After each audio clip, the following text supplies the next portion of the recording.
everybody, and welcome back again to our second attempt at our hurling specific webinar featuring at Great Club Slaughtneil. I'm Martin Fogarty, National Hurling Development Manager, and tonight we're bringing you something a little bit different than our recent coaching webinars. We have a roundtable discussion with 4 people that have, along with many others, been at the coalface of the extraordinary success. The success story of that Derry club, Cumann Lou Class Gael, Robert Emmett Slaughtneil. And with us tonight will be Aoife Cassidy, star camogie player, or camogue as is known up Northway, Brendan Rogers, dual player, Michael McShane, hurling manager, and Dominic McKinley, the camogie manager. I will be joined in the virtual studio shortly by my colleagues from GAA Coaching and Games Development Department. Damien Coleman, who is Connacht Hurling Development Manager, and his counterpart in Ulster, Kevin Kelly. Peter Horgan from Croke Park, whom many of you will recognise as the organiser of the annual coaching conference held in Croke Park. And Peter is also responsible for bringing to you the twice weekly webinars that have been rolled out since the beginning of the lockdown. Master of Ceremonies tonight will once again be our colleague Dara Cox. Dara is from Sligo, and he is the coaching hurling officer for Sligo and Leitrim. He will be a little bit busier tonight, and I don't envy him his task as he attempts to control 15 people who are hundreds of miles apart, and one who is, let's say, a little further. Now, there is no Q&A tonight, as you might be used to, because we have an invited audience. And the invited audience are celebrities in their own right, and midway through the event, they will ask some further questions of our guests. Time-wise, who knows how long it'll take, but I have just asked Dara to not cut anybody off and to let it run. And when you meet our guests, well, you will understand then why we could be here till 12 o'clock. So, a very special welcome to Patsy Cassidy from Slaughtneil. Patsy has just turned 94, I think, last Thursday. And himself and his wife Mary, they're married for 60 years, I believe. And Patsy has never missed a game with Slaughtneil. Apparently, he's a good man to organise a party and has been organising the old age pensioners' Christmas party every year up in Slaughtneil, along with bringing Santa Claus to the local hall. So Patsy, I think you better start getting ready for the 95th party because it's going to be a big one. We're all coming up. So Patsy, that's going to test you. And Mary, you sit back and let all your daughters and your granddaughters and your great-granddaughters do the cake baking. Happy birthday, Patsy.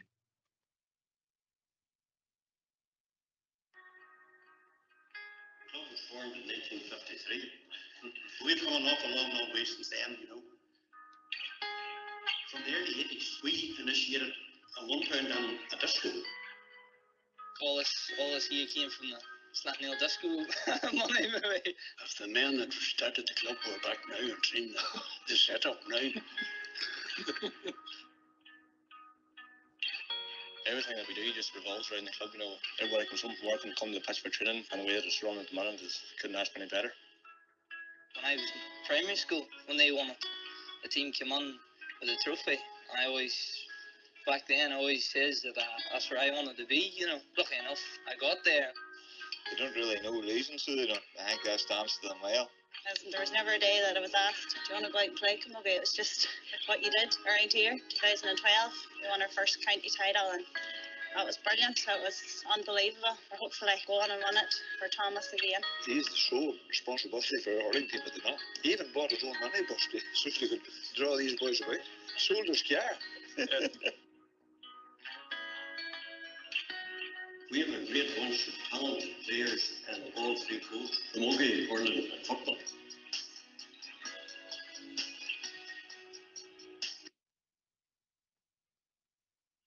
Michael, congratulations on the Gaelic Life Manager of the Year award. It's been so mere for Slaughtneil. It's been an unbelievable year. We're absolutely thrilled by what has happened. You know, just a historical year in winning 3 senior or Ulster championships. And from a hurling point of view, to get over the line for the first time, be the first Derry team that has ever achieved that, it was 3 points down in the last minute of the game, I still had belief that we could do it.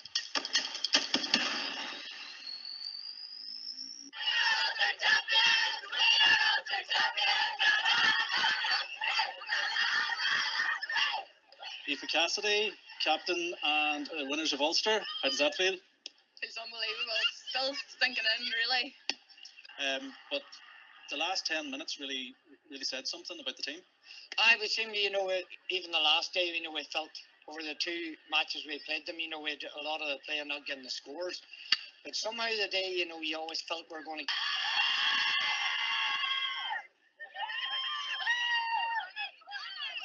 Arfad Gadisho. Ryan Cassidy, Marshall, and Buckstaff, it drew a male avoided Turkins. Oh, avoided fan! Fighting shame of Wigan! Dintaga Mahiga Rogers, Shachoin Rogers are relays, Hoshe Galu, oh sure, oh Vallahale, Rogers, a tournament scoring for Roida. And a Shachar Voida, Shachoin Rogers! Guys, the heavens, and there it is!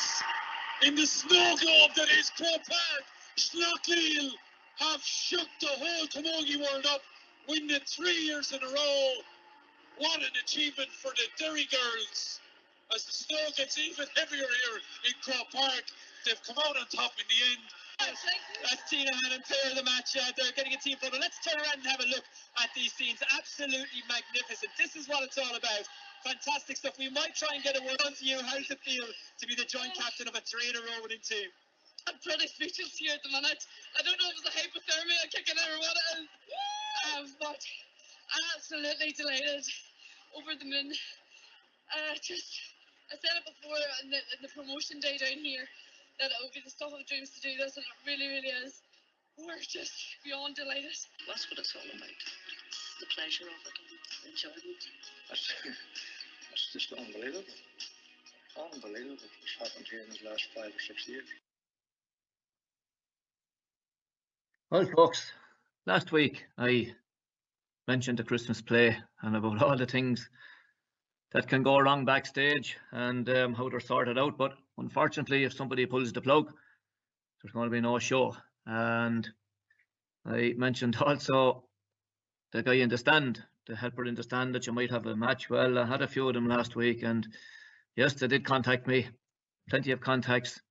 But unfortunately, again, like the old match, telling me the problems, but nobody could come up with a solution. But anyway, such is life. So, Dara, I hope everything is sorted there at your end, and it's over to you, Dara.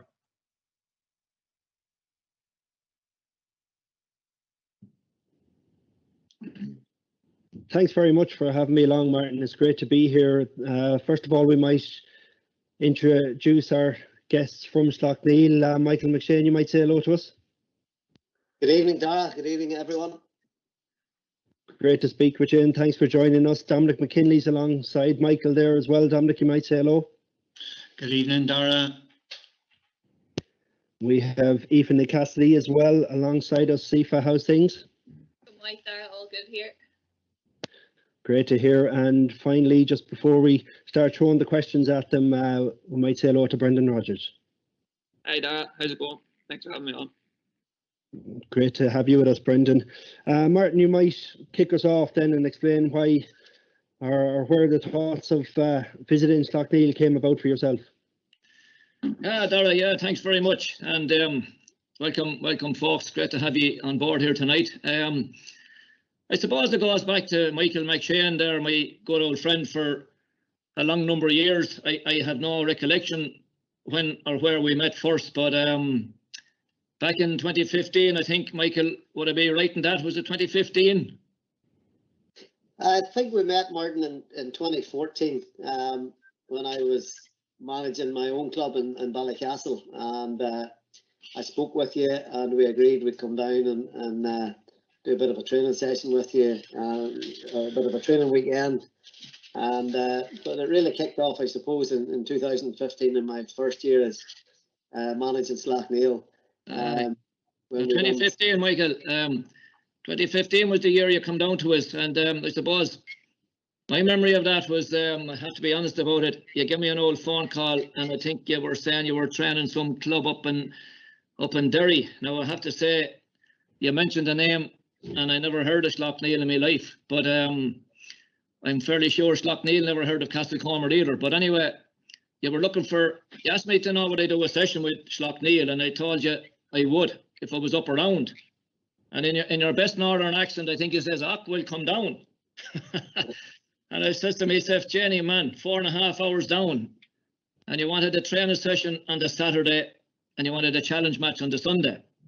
So the first problem was I had to tell my fellas down here that we were playing the team from Galway on the Sunday. No disrespect, but other than that, they mightn't have turned up, or they might have turned up in a way that I wouldn't have wanted them. So that was the first lie I had to tell. And I remember the Saturday well, because I think the training session was to be maybe 2:30 or 3 o'clock. And I rambled down to the field around 12:30. It says it just opened the gates. And mother of God, I was going to go back up for a cup of tea. And the big black and amber Chambers bus was there. And the field was full of e-boys. You were all out pucking around. And it says, mother of God, what am I looking at? Went out to the field. And I remember, I don't know who it was. It could have been, no, it wasn't Rogers there. It could have been, I don't know. He had his arm in plaster Paris, and he was jogging around the field. And somebody else was on crutches, and they were doing stretches on the railings. So, but Jenny, sure, I didn't get to go back for the cup of tea at all. And we did the training session.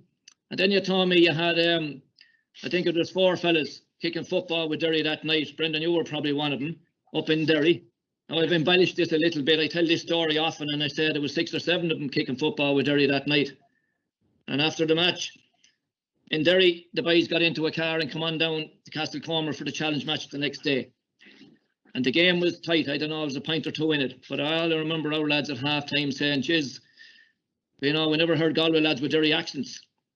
So that was the first of it. And after that, sure, I watched you closely, and I've seen you play all your semi-finals, and we had a couple of challenge matches with you over the years, and you know, looking in at the Camogie girls as well, and just amazing. So Michael, Jenny, maybe you might just tell us about, you know, from that time you got involved with Slaughtneil, coming across the border there from Ballycastle, what you were looking in at, and maybe how things panned out for the next couple of years, please.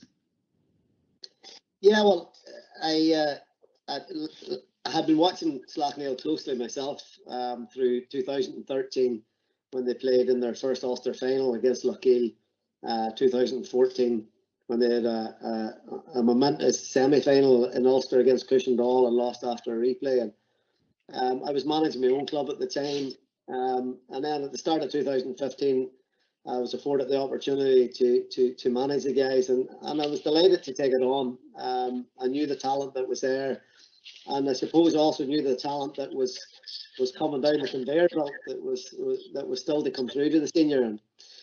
So we took the job on. The first thing that you think about any year is to win your own county title, and that's not easy done in Derry. There's some very good teams, but we managed to win the Derry Championship in 2015. We got to the Ulster final, and another momentous game with Cushendall. We lost by a point after extra time, which was a very, very hard defeat to take. I remember going into the change rooms in Armagh that day after the final, and I've never seen a scene like it. Guys just lying on the floor, they were devastated.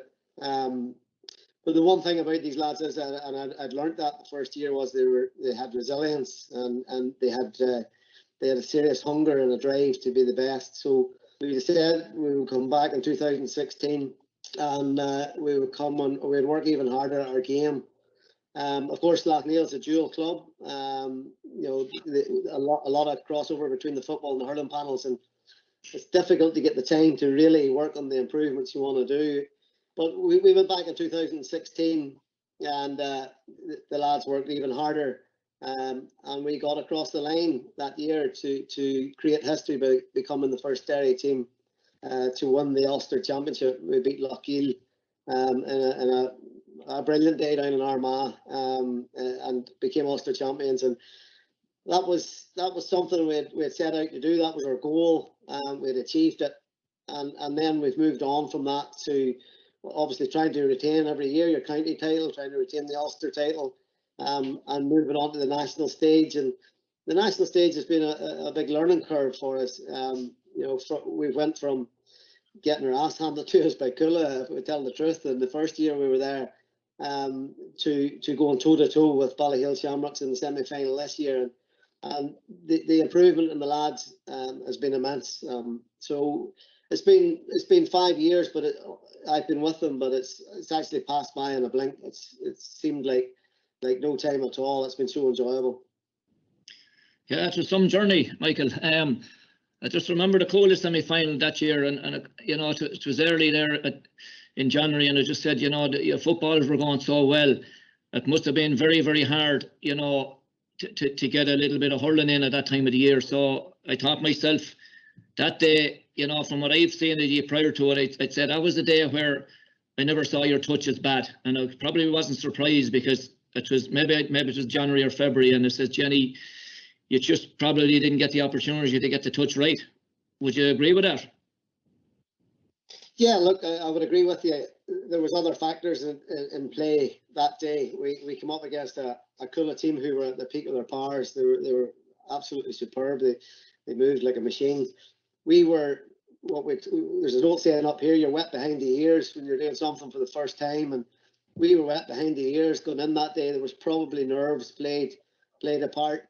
A fantastic Culla team, but yeah, the lads were trying to juggle preparing for an All-Ireland club football semi-final as well as an All-Ireland club hurling semi-final, and it affected both. There's absolutely no doubt about it. The guys that year went on to play in the football final. They won their semi-final, but hurling's a different game. You need to have a certain amount of work done to get your game to the highest level, and that was proven in January past, because for the first time of the 3 semi-finals we've been in, it was the first time we've been able to concentrate on one code and hurling, and the amount of work that we got done between the Ulster final and the Ulster semi-final was probably at least twice as much as we had done in the previous 2 semi-finals, and I think our performance echoed that. You know, the lads' touch, their striking, their ball handling, their ability to do all the skills of the game was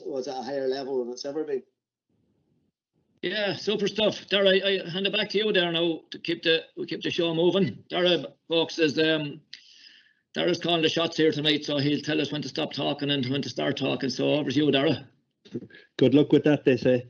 Anyway, Kevin Kelly is alongside us as well. Kevin, we might bring you in there to throw a question at the lads. Thanks, Dara. Brendan, how are you keeping? Good, Kevin. Good. How are you finding the lockdown? Oh, great. It's the best experience you'll ever have.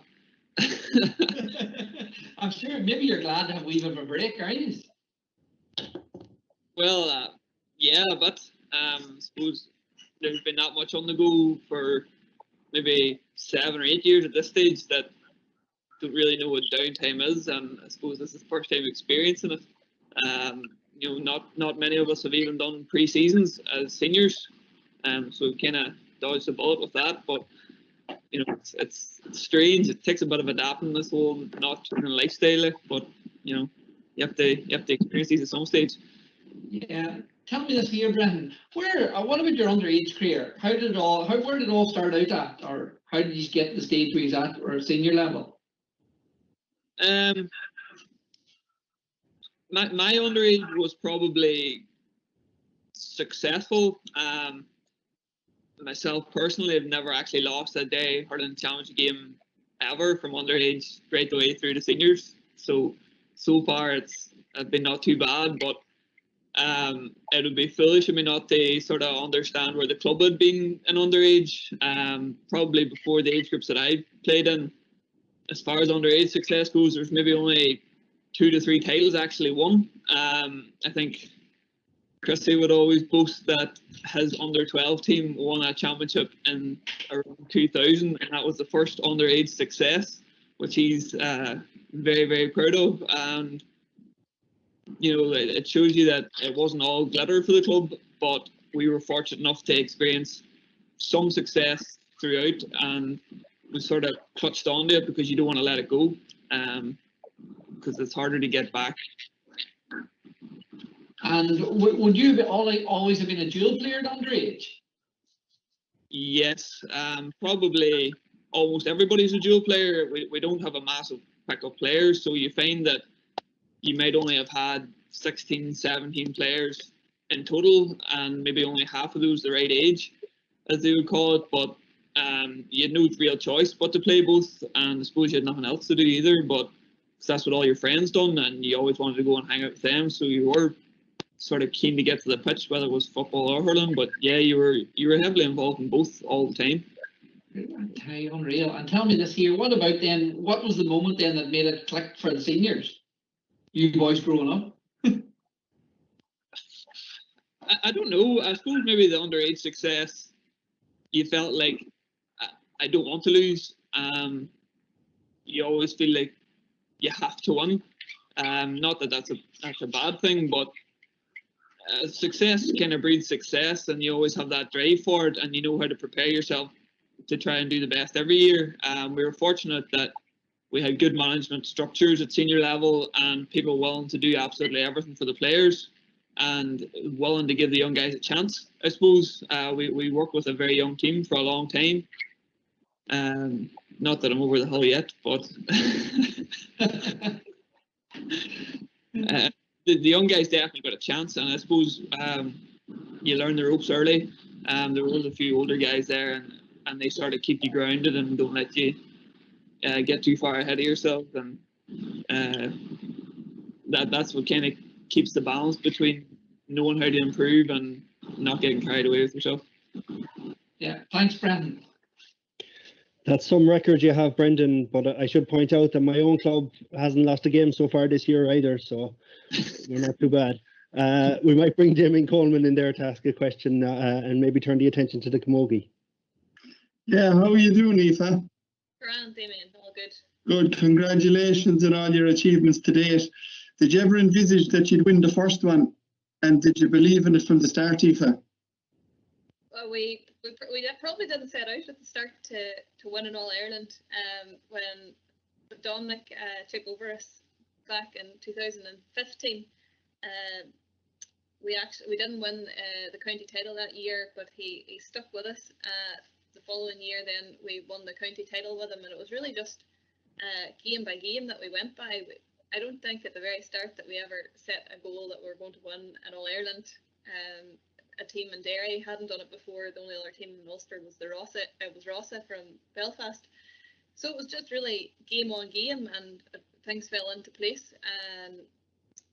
And very, very tight games against the Antrim champions, Lough Gill, and it was a whole new experience for us then, obviously into the All Ireland series. Training over Christmas and all that there was a new experience to us, but we were like the hurlers and the footballers, we were hungry as well and dedicated, and I suppose we got all them things from down from the management, wanting to improve and do the best we could, and we were a committed bunch of players, and we wanted to push each other on, and we knew that each one of us was putting the work in, so that's what probably drove us on then, and a great experience to be playing Croke Park for the first time as well.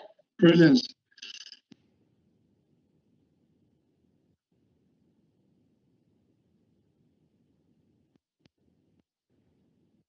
Damien, we've lost you there. You might turn your mic back on for us.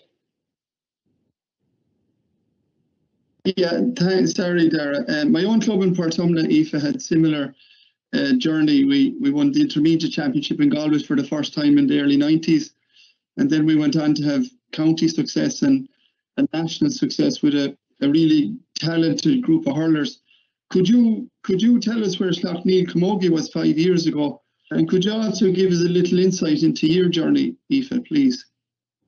Yeah, so the first time that we won the county championship in 2012. Before that, the senior team hadn't much success really initially in the intermediate, moving up into the senior, lost in a few finals. And then in 2012 was the first year that we won the county championship, and that was a big step for the club, massive, but we went on and lost sorely to Antrim team in the Ulster final that year. it was a learning curve, but there's a mixture, again, sort of like the hurlers, there's a mixture of the older players and the younger players coming up through. I had much success underage, like Brendan there with my one camogie age group. I played with the girls the year above, or the age group above, sorry, and they had a lot of success, and there was a few of us that had been playing the age group above us and had success with them, but for my own age group it was sort of intermediate, and we didn't have very much success at all. But I did play along with the hurlers up until under 14, had more success with the hurlers than I did with the camogues, and got to Fila down in Leash and Offaly my final year of under 14 with the hurlers as well. But then just played with the minors and onto the senior team. 2012 then the first county championship. 2013 didn't do too well. Dominic then and my own father came on as management in 2015, and then that's really where the the drive started then, from really with all the success, the Ireland success from then.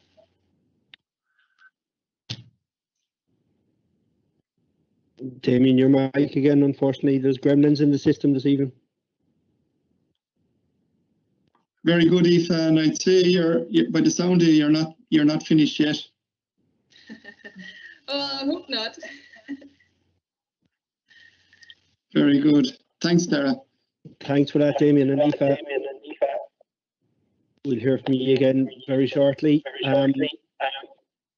We heard Dominic McKinley's name coming up a few times there. I think it's time maybe to hear from Dominic. Peter Horgan is with us as well. Peter, you might throw a few questions there at Dominic.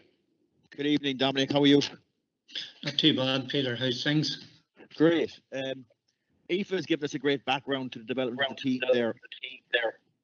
You're well known all around hurling circles and a very well regarded coach.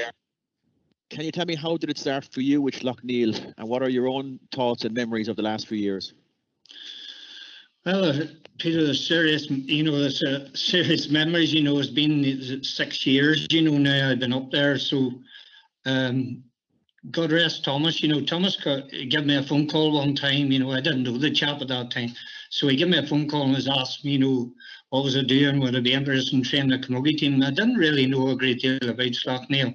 And but said I would get back to him again, interested. And then one night then they arranged a meeting, for us to go up and meet them, So I went up and met him and the chairman, Dimpna, and Denise McGuigan and Claire Docherty and them. And it sort of started from there. But during that conversation, all the time I asked them about commitment and attitude and all that there. But Dimpna, the chairman, she was a witty girl anyhow, but she always kept referring back, we have the players, if we could get a manager, as such. So the journey started. So it started, just met the girls at training, and then the first night I turned up there, I think there was about 43 players, which is a daunting task straight away, even trying to learn their names. But from there on, the one thing I did come across even from day one, the commitment and the attitude of the players was unreal, Peter. Something like you've never seen before. How much they cared about their club, what it really meant to them deep down. They weren't just talking about it, it did. So we started on that journey. The first year, everything was all rosy. We were playing the league. I mean, we didn't lose any matches in the league, and we played Coleraine in the final and we get beat. And to be honest, maybe when I reflect back on it myself, I maybe didn't learn enough through the league, or didn't test them enough playing better teams.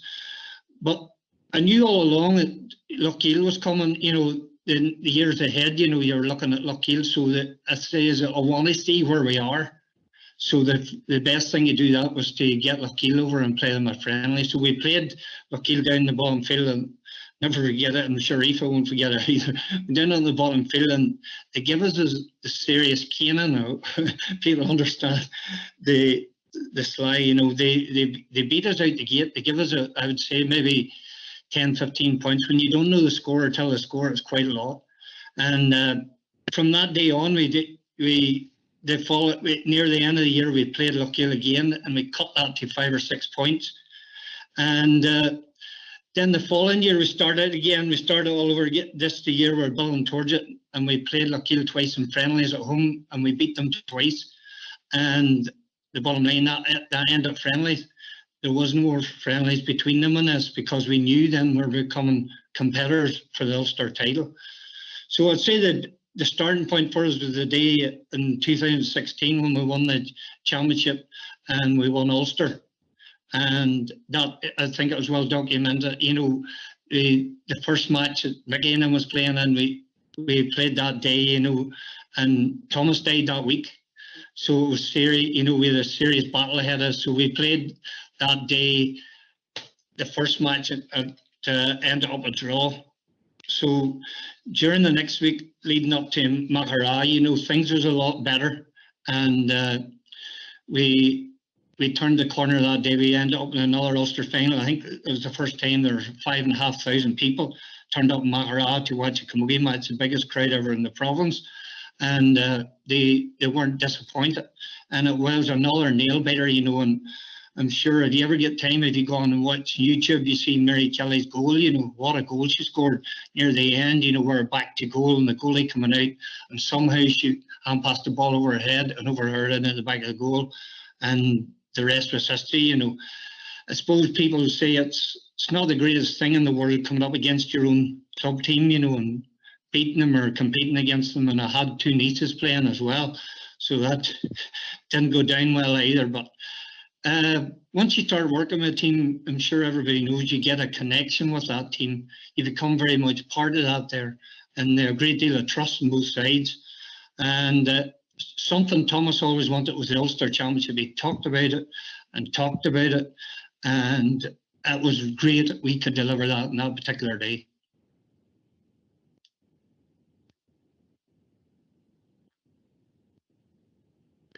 Thanks, Dominic.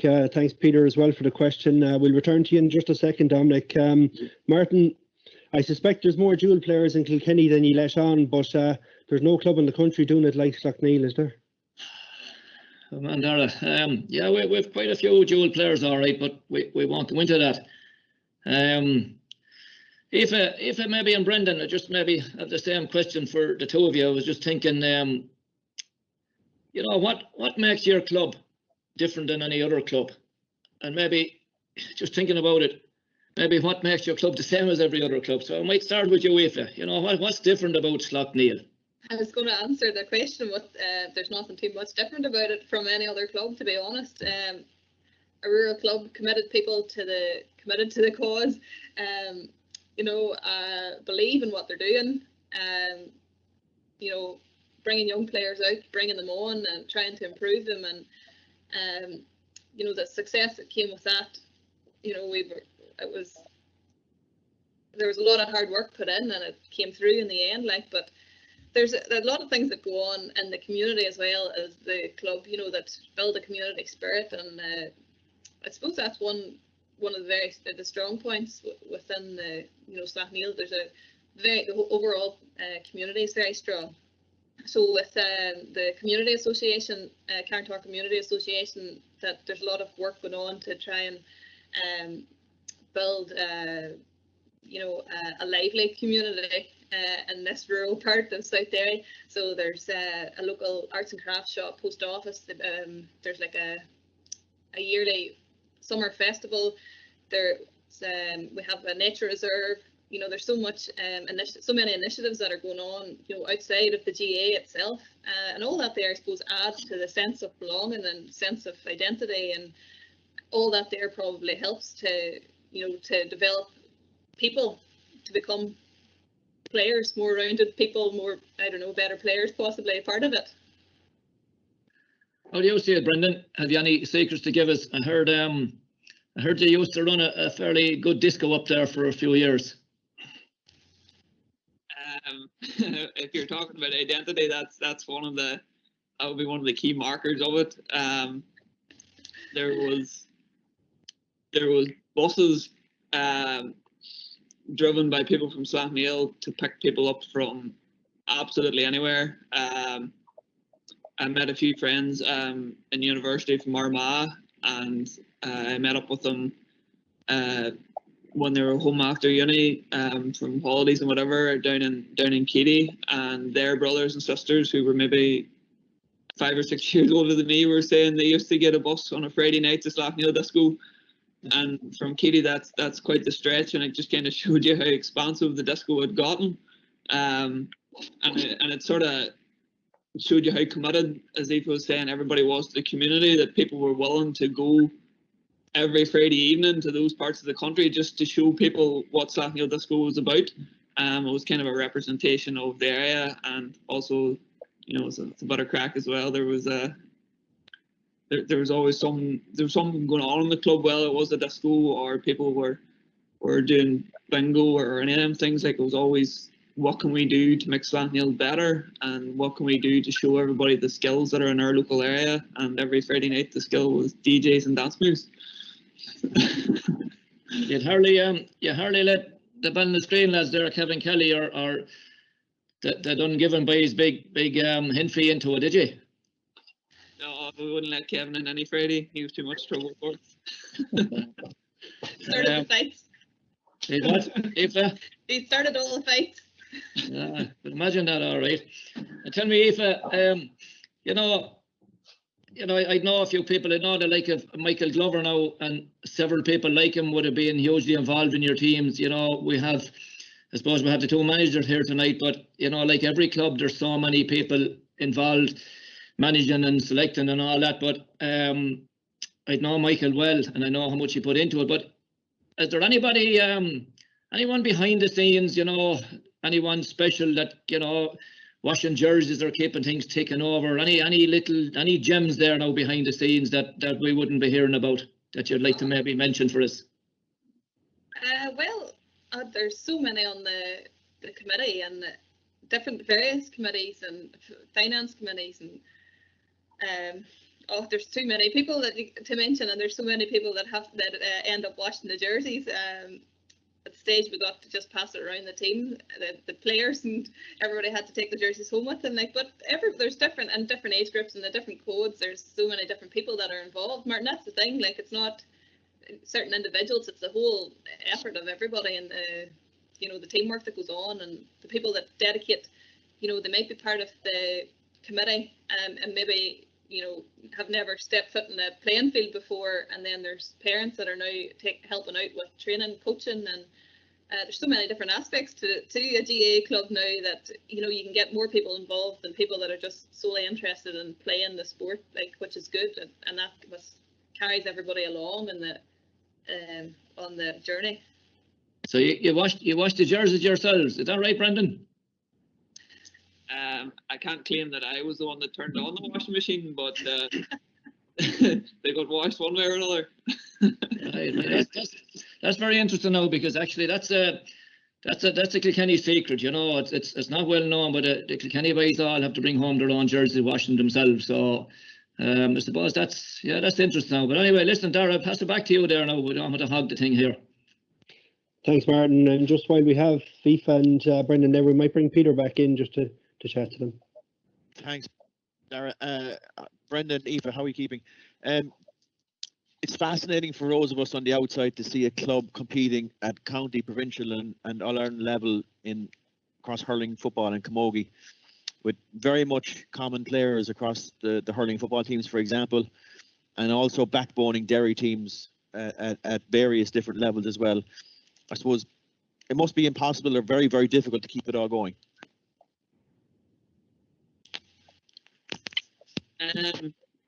It takes a lot of logistics, I suppose.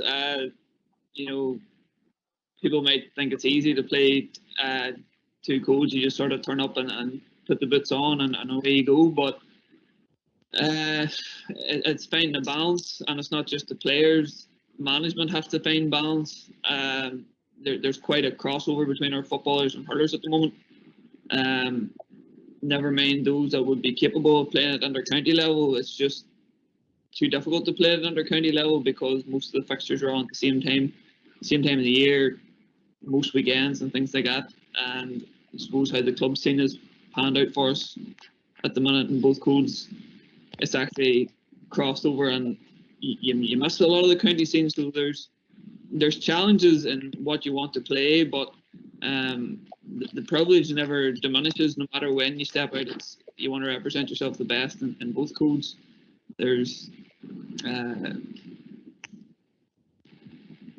it's a different skill set, and that's what maybe makes it interesting and it makes it desirable for us, that we're fit to manage it. The management have done absolutely fantastic in letting players play what they want to play, not pushing them when they know they've got a lot on their plate, and that keeps a lot of enjoyment in the team. You know, a bit more crack of you must score in the football this week. You better not miss it in the hurling and things like that. More so the latter for me. But it's good. Like it's a good challenge to have when you're capable of doing it. But it doesn't last forever. Yeah, I suppose with the camogie as well, with the club and county, especially with the club season being so long and playing into the new year, that it's a very long. It has been a very long season, camogie club season for us, as the past 4 years, and you know it's absolutely brilliant to be going out to represent your county, and obviously I encourage everybody to do it if they can and if they get the opportunity. But some players, because they're like, you know, it's being so committed to the club with all the trainings, find it that you know, to commit fully again to the county for another lengthy period of time, but they just can't do it. So unfortunately, at the minute, there aren't as many players from the club that are stepping up and to play in the senior at the minute.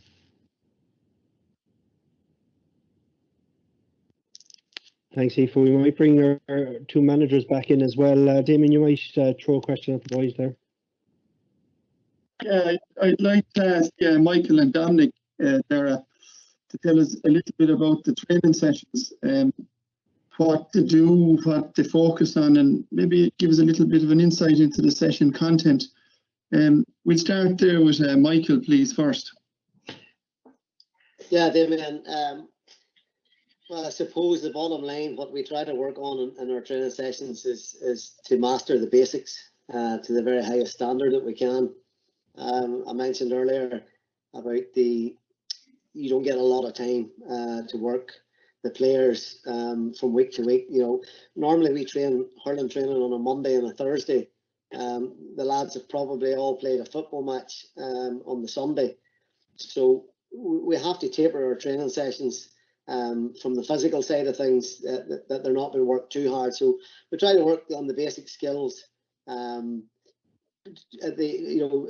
At some stage, towards the championship side of the season, we would start to work more on tactics and set plays, etc., and team setup. But you know, from the early part of the year, we would just be focusing on the basics, working really hard, get them as high as we can, get our ball handling good, get our striking good, you know, moving the ball as quick as we possibly can, getting it into the hand and out of the hands.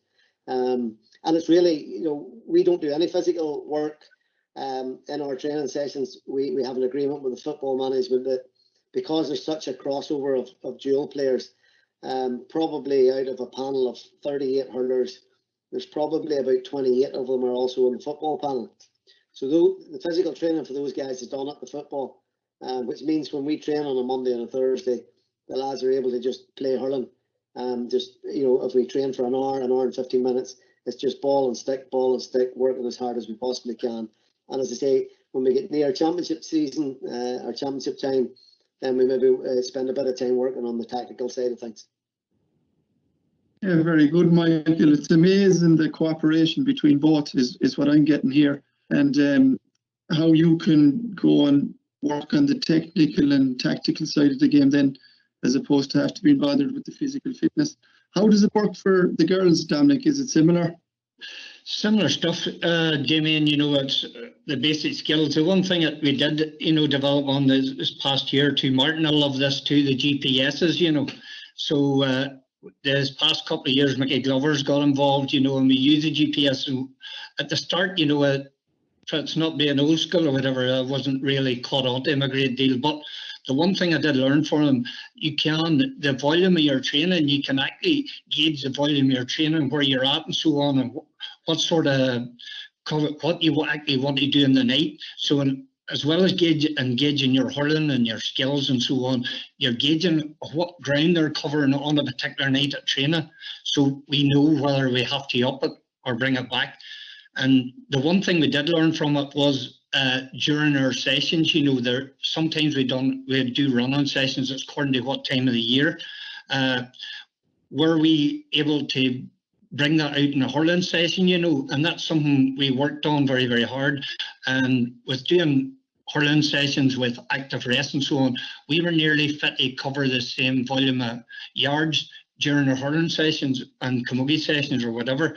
And we thought it was good, you know, and we just do the same things. We work a lot on game-based stuff, you know, 3-on-2 and 2-on-3 and so on, backs and forwards, 4-on-2 and so on, coming up against sweepers, which is very, very much in a plan. You plan. Players got to know what they have to do. Ideally, you know, what when Mickey and Sean and Damien, you know, our backroom team, when we sat down at the start, the target we set, the ideal situation you want it to, Damien, is that the team can manage the game on their own without communicating. You could give them a wee bit of information at half time or full time, but you got to put trust in them that they can change here. If they go with a sweeper, we know exactly what to do with that straight away. Learn to go short and long, you know, pockets going short and long. Without it, would we have won all irons? Not a chance, because of the way the game is played. If you're left, you know, we were left with some situations where maybe a cornerback and halfback was left on their own, and we had to learn them to take the ball and carry that ball. I talk about killing the grass. You know, take the ball, kill the grass in front of the teammate player, either hit it or lay it off to the extra player again, and then get it in over the sweepers and so on. And working on small margins, Damien, big. You know, all our games is 1 and 2 points. So freeze, taking shots from bad angle, I'm sure you're aware. That's one of the things I'd be very, very tough on. I talk about team shots and then shots for yourself. You know, and doing away with shots for yourself. They're not a hard luck stories to me. The bottom line is when you're at a tight angle, the ball should come back every time. Not now and again. Every time that ball has to rotate it back, because team has to come first. And but it's similar to everybody. Everybody has their own way of doing things, you know. And we were lucky in the sense we're gifted with great players. You know, we had some of the fabulous players that were so committed. And during the games we played, I suppose at the start we played games and then we went to Kilkenny one weekend. We were playing, Thomastown couldn't play us, so we played Rathmuir down in there, you know, and Owen Hayes was there, and it sort of drove it home to me. He came over to me at the end, I don't know whether Martin knows him, and he says, Woody, you're not silly, you know what you have there. This is before we won the first All-Ireland. And I says, like any politician, I sort of says, well, what do you mean? And he says, Dominic, you're playing the full here. He says, that team will win the All-Ireland. And I says to him, oh, I don't think it. And he says, no, Dominic, that's as good a team as he ever seen. So I didn't tell the players that, but I took it back and, you know, it sort of gelled out in my head. Here, you know, we're in a good position now, and it gave me that belief myself as well. Very good, Dominic. So look at, in summary, what I've heard there is, you know, both hurlers and camogie players, they're working technical, tactical team play with a games-based approach, and you're getting talented players to work hard, and I suppose that's the secret to the success. Thanks, lads. Just before we bring some of our select audience in, we might give Kevin Kelly one last chance to try and see if we can get any more secrets out of these boys. Oh, Dara, I've been eyeing this question up all evening, but I'm sure these two diplomats will hold back on me.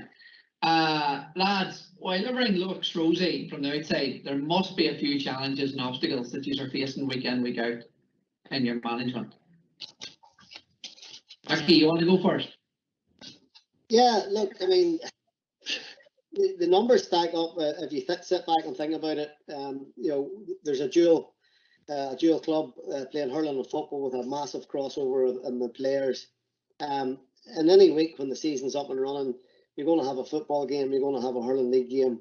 Management are going to want 2 training sessions, so that's 2 football training sessions, 2 hurling training sessions. So there's 6 sessions in the week, leaves you 1 day free. We're looking, lads, to do gym work. We're looking to do strength and conditioning work. So it's very, very difficult to juggle all of that there and get it right. But you know, in my time with Slaughtneil, there's always been a very good rapport between the hurling and the football management. And it's the centre of it all. The one thing we always do is to remember that the most important commodity we have is the players. And it's all about the players. It's not about the management. I haven't come across a football manager in Slaughtneil yet, who tried to make it about him. He always agreed with me in the fact that we must look after our players.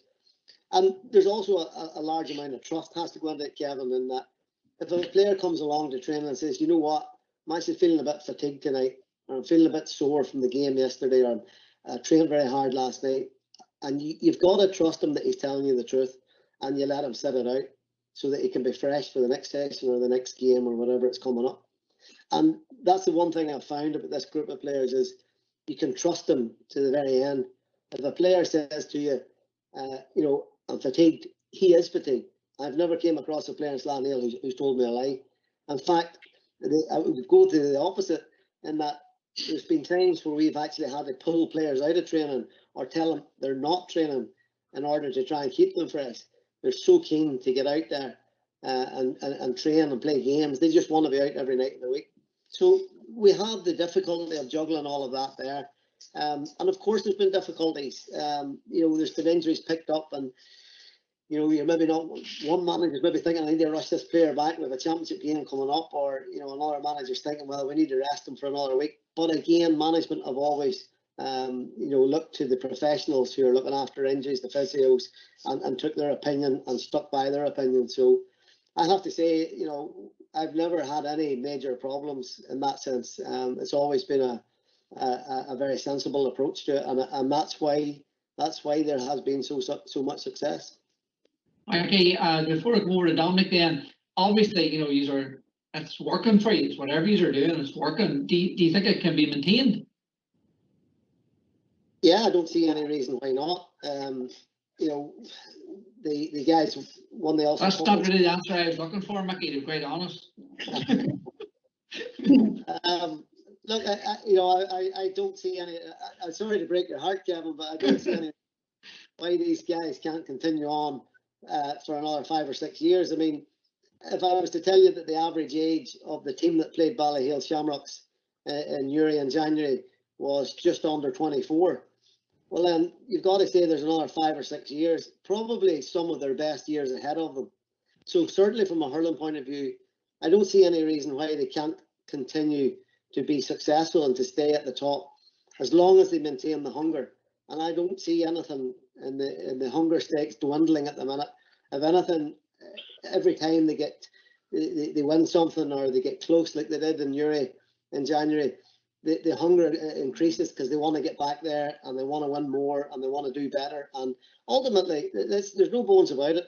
Ultimately, we are now, you know, thinking that we want to go the whole way to the top and win an All Ireland. And I don't think anybody would doubt the ambition of these guys that they could very well do it. Oh, no, you're dead right there. Thanks, Mickey. Dominic, what about yourselves there with Camogues? Well, Kevin, to be honest, you know, there's no football and no duel, you know, which is a great thing for me personally, you know, but I think we don't do any really ups and downs. These players training their 3 nights, and the only maybe we obstacle you would have is we've got a tried and trusted team over this 4 or 5 years, and there's a lot of the younger players in the society we live in now, they want it to happen now. So they're looking to play and so on. So there's a lot of conversations with the younger players, convincing them to wait and take their time and so on. And that's hard because some of them maybe believe they should be there at this moment in time. It's just like managing any team. But when you get a team that's won 3 All-Irelands in a row and so on, it's hard getting in there. And I'm sure at times they're thinking, well, I'm as good as that player there, but they got to, you know, there's a great deal of trust in it. Them matches we play, there's very, very small margins, and a player has to be right to be going into them situations, Kev. They have to be 100% right. And, you know, experience maybe gives the other player that wee bit of an edge, you know. So hopefully in the near future, some of them, that's about the only thing, you know, I would ever come across, to be honest. Yeah. Yourself, based on that there, as you said there, like you've won 3 All-Irelands in a row, possibly should have had another one. And do you think it can be maintained? Do you think the girls can come back again? Yeah, you know, doubt about it. You know that this, you know, the virus has come along. You know, the COVID and that there, but I think it'll maybe help the girls. You know, they'll get their heads down and they'll get a lot of thinking time out of this, Kevin. And I think they might come out of this stronger. And I think they'll be there for a year or two yet. I think they'll decide when they lose the championship. You know, the Derry Championship, because I think there's easy, it'd be 3 or 4 more years in them staying at it. But things could change, Kevin, as we know. You know, things could change overnight. Looking after, you know, girls and so on. You know, but I think the sacrifices some of these girls is made. You know, over the time I've been there, the series. You know, some of them maybe put off having children because this year meant so much to them. You know, their social lives. You know, you're talking about girls that train now 4 years continuously, 4 years continuously, 5 nights a week. So if you work out an average, that's 3 nights a week, every week of the year for 4 years.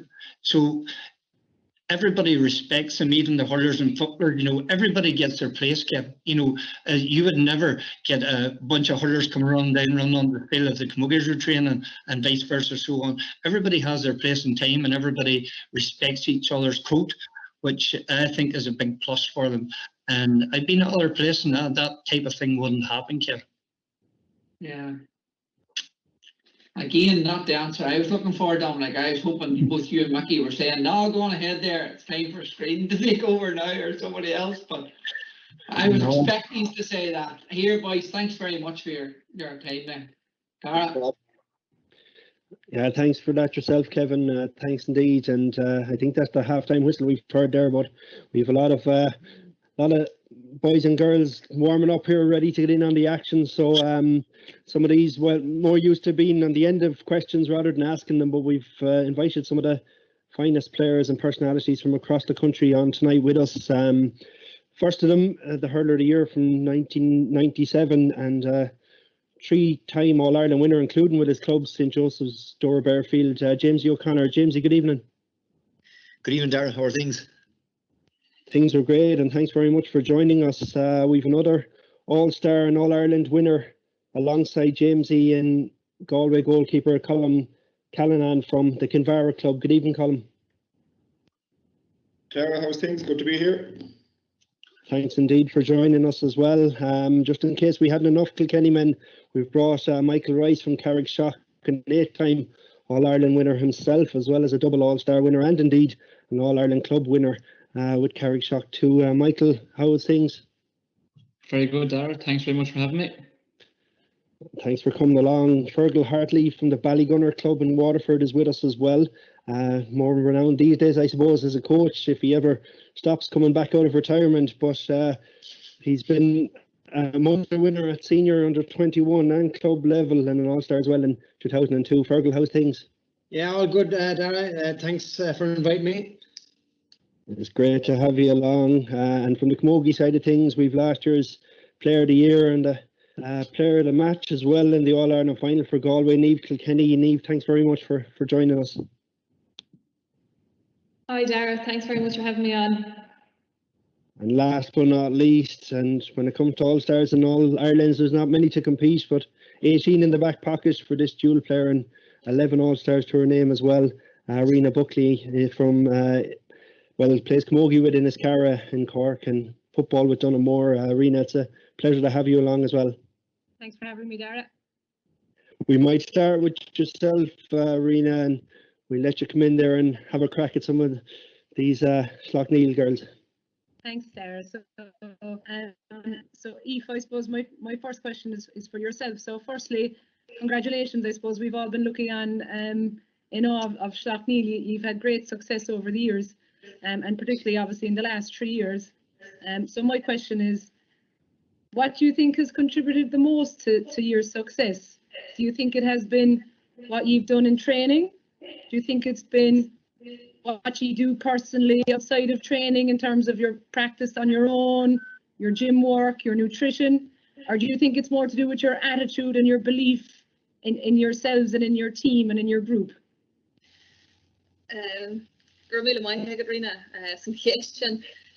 Torn me fragra in GAALearning and then John me Astrahan Bedger Merla PC and Shaws and should Achan masken den tree rod Sheila Dragger to in Hesh do and tree rod Jeffrelson Madra le Magic Trainal le Hila and Ober via Yano Yogin team and Wade and Trainal August Fosta and Jarku via Yogin Major the Lesson Trainal August Kajevi the Jano Yogin. So it's really a mixture of the three things there that you actually did say. The training always, you know, Dominic said about the being or game-based matches and that. We were lucky in that we had a large panel. So if maybe in 2016 we had a panel of 30 players. So we were coming to the pitch and maybe once a week we got a full in-house game, 15 on 15, and it was hard on, it was full on matches, you know, getting stuck in and stopping during the match and learning from what we'd done and plays and that there. So during training was always high intensity and we were always learning and improving from each other. Outside of that, then our own training, I think it's from Dominic has come in that over the years it has gradually improved the conditioning, and we've had great conditioning coaching, you know. So the girls, we knew that everybody in the player on the team was doing that. You had no questions whether they were doing it or not, but a social accountability, we knew that everybody was doing it and we were benefiting from it, so everybody stuck at it. And then the final thing you said was attitude. I suppose from the management, you know, Dominic instilled a belief in us that we could play well, and if you play well you have a very high chance of winning. And you know, it's a time or two, you know, one time we got a speaker in to us about just about developing yourself mentally, preparing yourself mentally for matches and for training, and how to overcome certain things and how to look in things, and all them things improved us as a team with a belief in ourselves and what we could achieve, and also that we had the work done. We believed that we had the work done, the hard work done in training. So I think the answer to the question, it's not very clear, but a combination of all three of them things, a bit of luck as well thrown into it for matches, it, you know, was key to the success. Excellent, Aoife. Anna Vaso, bhí meas gantas a goibh bhí sé gobar an tomar fad I gobar le chéile agus bhí an mion ceart a goibh, so sin go húntaach mahu má sibh. Thanks indeed, Irene. We might stay with Aoife and bring Niamh in if you want to throw a question there, Niamh. Yeah, thanks. Hi Aoife, how are you? I'd say the same sentiments as Rena. I want to congratulate you on your success. You know, every club aspires to be successful as you.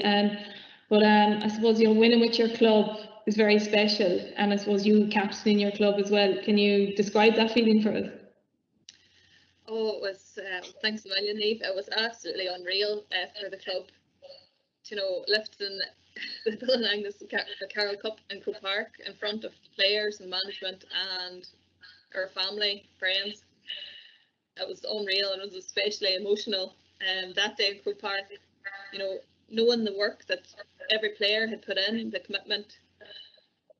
Oh, it was surreal, to be honest. Lifting it, it was just goosebumps all over, emotional wreck. It was amazing to, you know, say a speech also.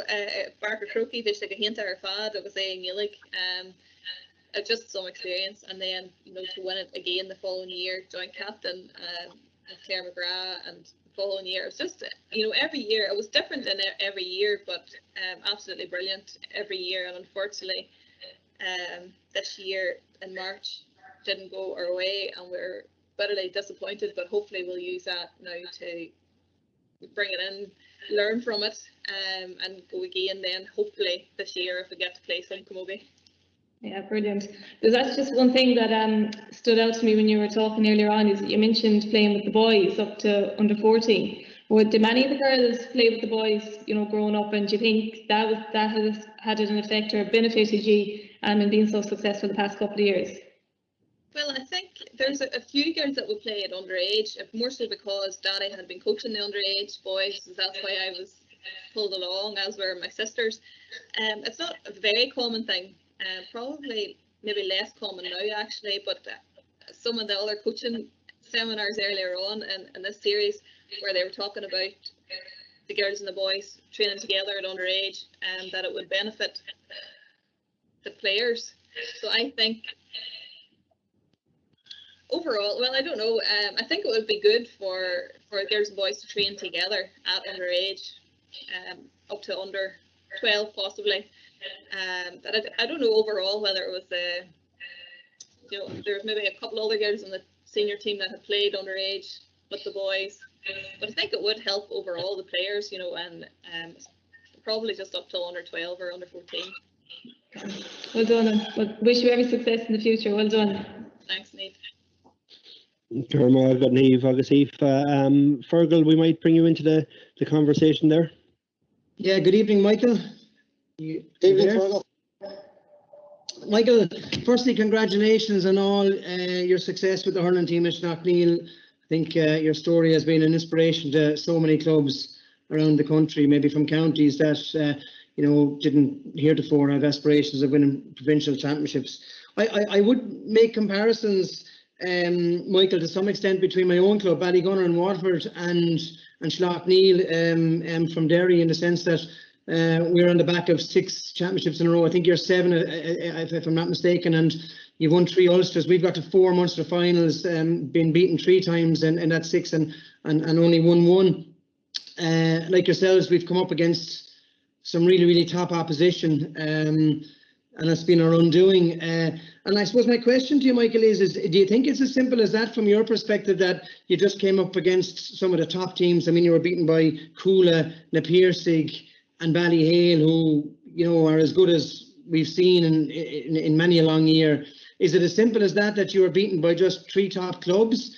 Or do you think there's something else that, you know, Ballygunner and Slaughtneil could be doing to hopefully fulfill my dream final, Michael, in 2021 would be Slaughtneil versus Ballygunner. So is there something, you know, is there something else that we in both our clubs could be doing to get over the final line and get to an All-Ireland final? I don't know, Fergal, if there's any one particular thing that we need to do. You know, when I wasn't making excuses when I said we come up against great clubs. Any team that gets to an All-Ireland semi-final is going to be a great team. And I think what we've done as we've went along is to learn. We came out of the Coola game having been given a lesson, but you know, we took it on the chin and we said, you know, we'll go away. You never lose. You either win or you learn. And we went away and we learned some lessons from that, and we changed things around. 2017, we came up against a Na Piarsaigh team. You know all about them that year. I mean, I've actually followed Ballygunner from afar over the last 5-6 years. I've marvelled at your resilience, and you know, you've won 6 in a row in Waterford, which is no mean feat. I've no doubt you would have won more than they won Munster Championship if Na Piarsaigh hadn't been about at the peak of their powers at that time. And you've been knocking on the door in Waterford, then knocking on the door in Munster, and getting through the door. Last year in the semi-final of the All-Ireland, you lost to Ballyhale by 5 points. Coincidentally, we lose to Ballyhale this year in the semi-final by 5 points. So we're doing our apprenticeship, Fergal, and we're learning as we go along. I think the one thing that maybe differentiates the likes of Ballyhale and Slaughtneil and maybe Ballyhale and Ballygunner, if you don't mind me saying, is belief. You know, the guys in Ballyhale believe they're going to go and win the All-Ireland. And it doesn't matter how many times you stand in the changing room and tell players that they are good enough to do it. They have to learn for themselves. They have to learn that they are, and that that belief will come to them. Now, after the Coola game and possibly after the Na Piarsaigh game, we maybe lacked the belief.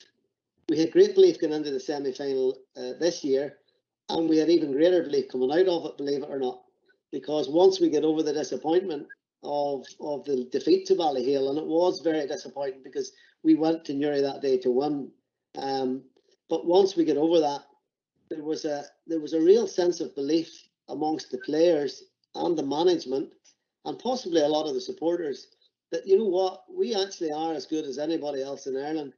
You know, we're from Ulster, we're from Derry, we're not supposed to win things like this, but actually we can win this year.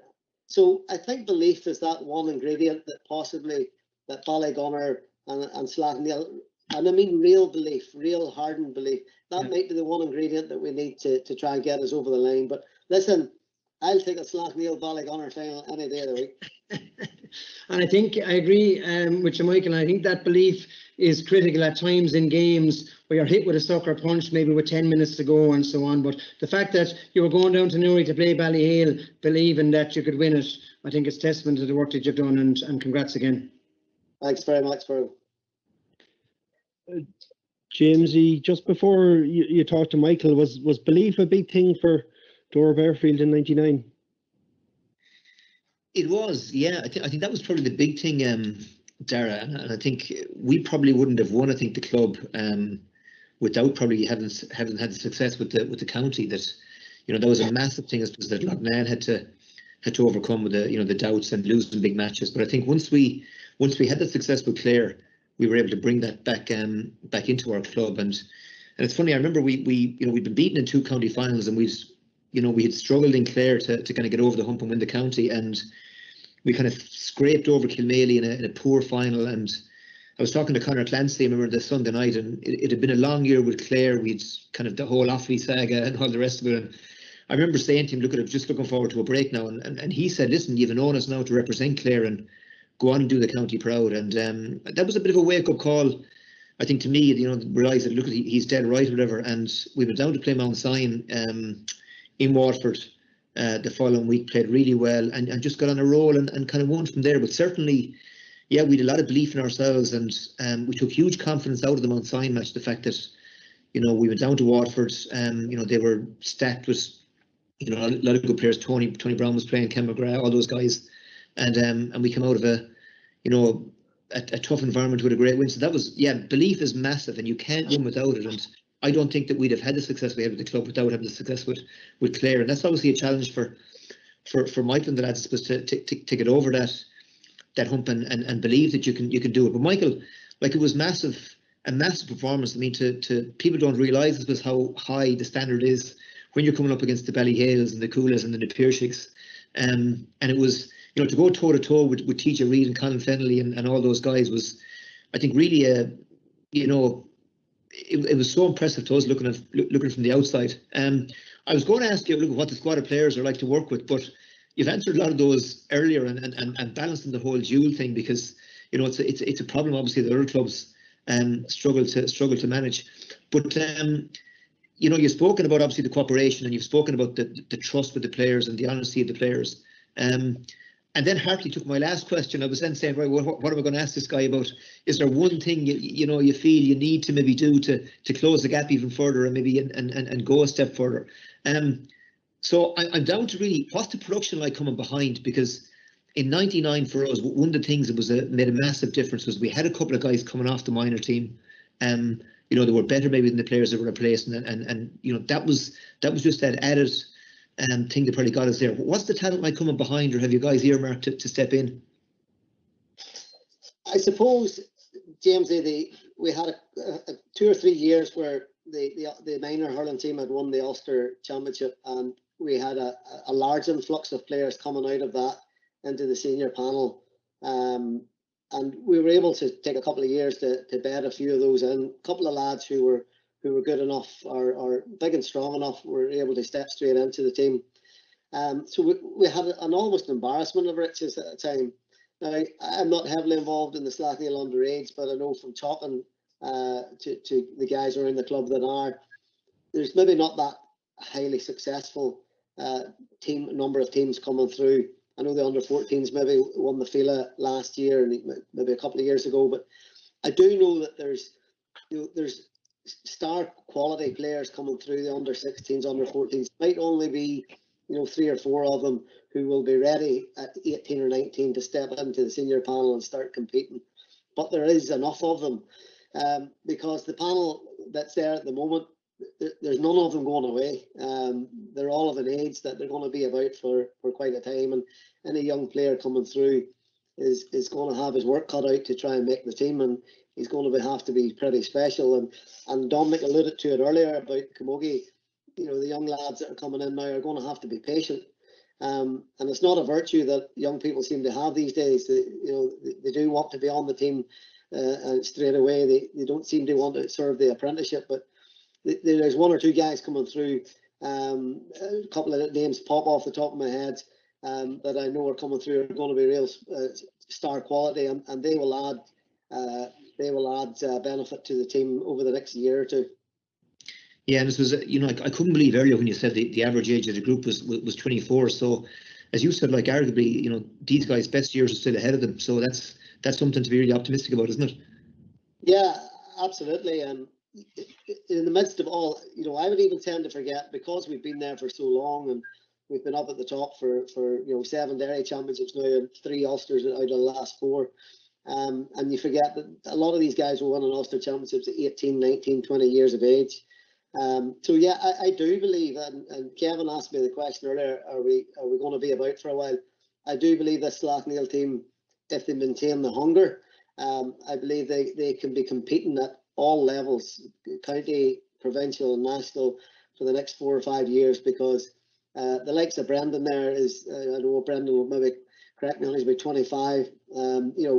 Your best years are 26 to 29 to 30, and these guys are getting physically stronger every year, and the more hurling they get at the top level, the better they become as hurlers. So yeah, I think there's a lot of exciting years ahead of Slaughtneil hurling team.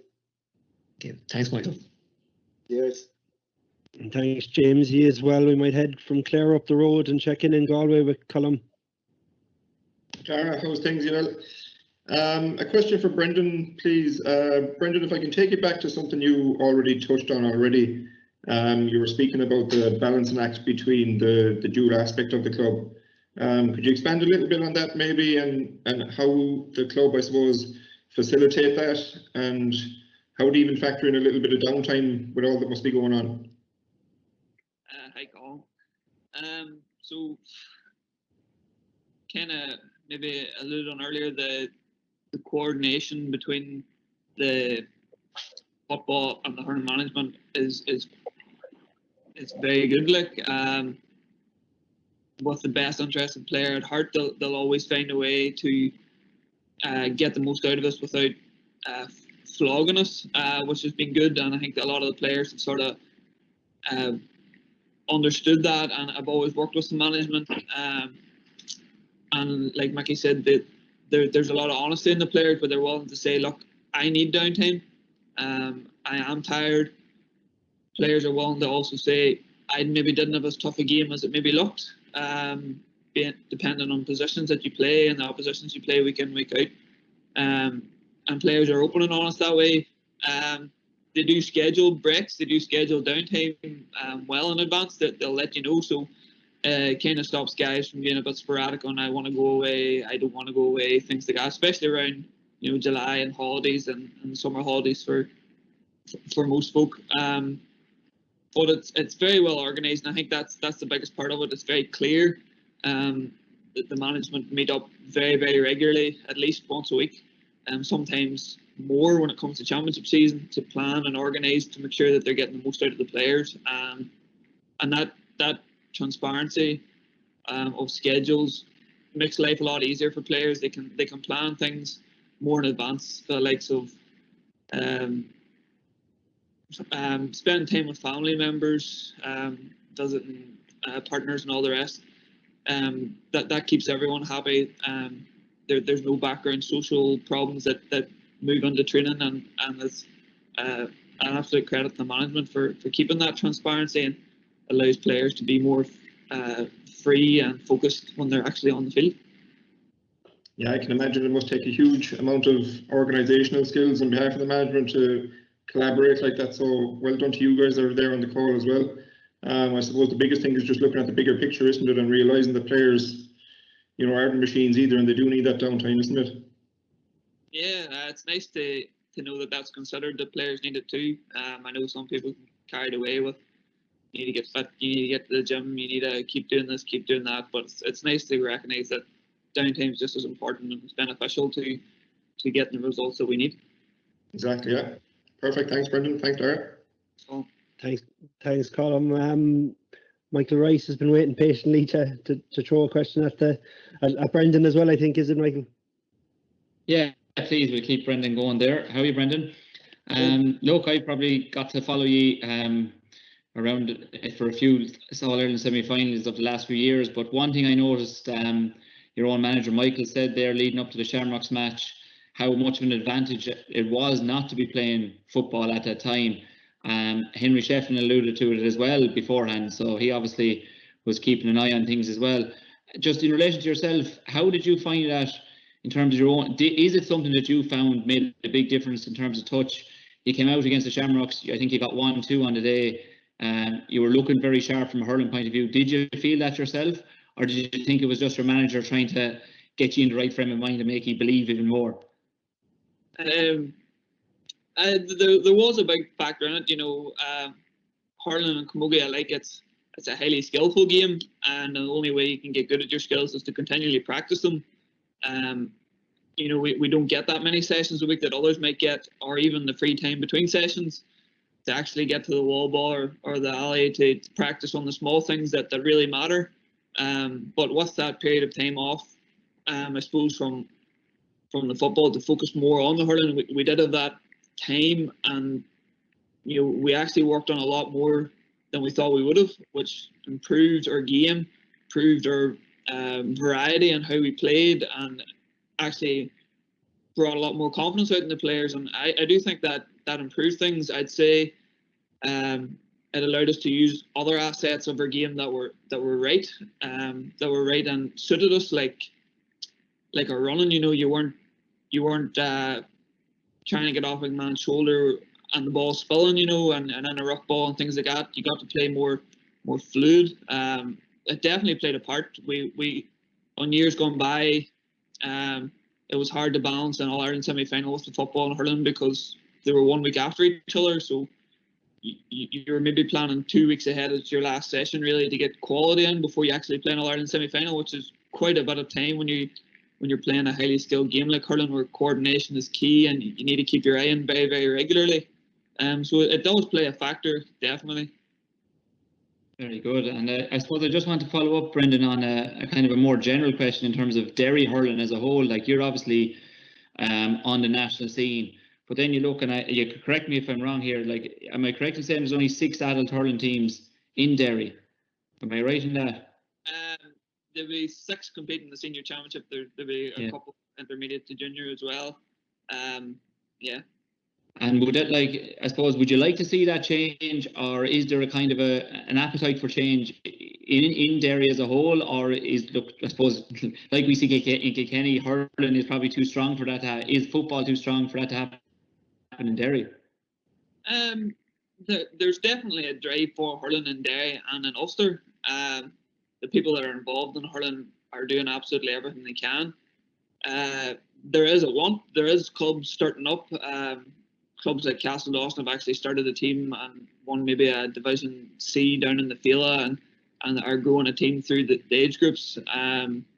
Drum have tried to develop underage teams as well, which really improves the drive of hurling in Derry.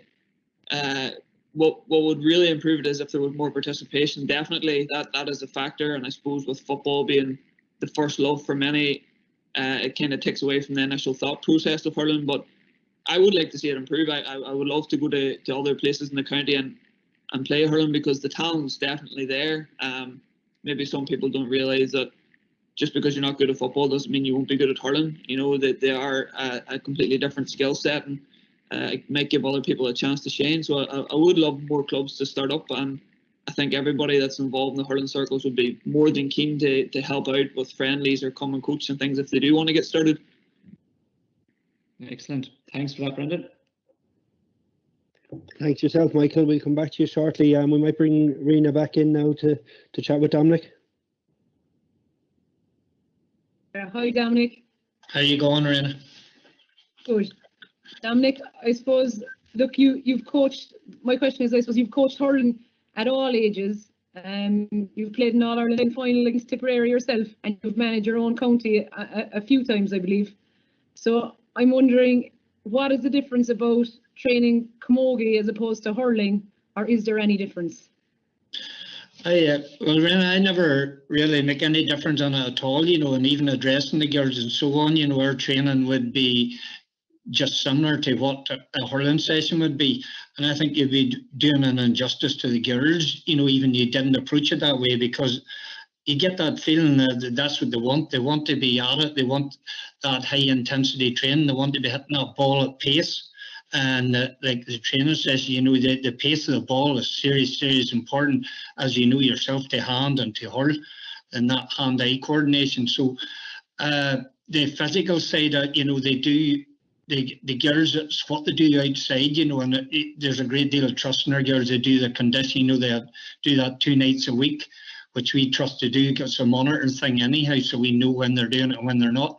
And they do their 3 field-based sessions, you know, on a Wednesday, Friday and Sunday morning. And as I said, you know, that's monitored. They have the GPSs, and I think they're a great advantage for training, you know, because we know exactly what we're doing in training, what we need to get up to, what tempo we need, what ground we need to be covering, what individual players that have to, you know, the ground they're covering, you know, different players is different regions of the field, you know, so midfielders and half forwards, half backs maybe need to be doing longer distance running than the full backs and full forwards. So no, the training is the same. I'm sure you know yourself, you wouldn't have wanted it any other way. Dominic, that's brilliant. I'm delighted with that answer. You definitely got the right answer. You wouldn't be saying the girls might even be better, would you? Well, the one thing I would say, you know, is involved, you know, I was involved with Derry Camogie as senior. We trained, we won the junior All-Ireland back, and Antrim we won the intermediate. And the one thing I have great respect for girls. I always thought they were more committed than boys. You know I got it. You know, I thought, and the respect they have for you as an individual person, you know, I think is greater too. And you feel you get a better response from them. That's the answer you wanted too, isn't it?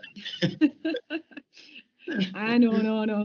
Look, I think it's brilliant. You know, as a camogie player, you know, that plays club camogie, has played into county camogie. You know, if you're an ambitious camogie player, you want to have a top coach involved, and fair play to you, Dominic, for getting involved. And like, if there's any coach that wants to get involved, you know, the attitude of girls can be just as good as the attitude of boys. And I think you put it across brilliantly yourself there, Dominic. So thanks very much. Yeah. Thanks, Rena. And I'm sure that's something Niamh Kilkenny would agree with too.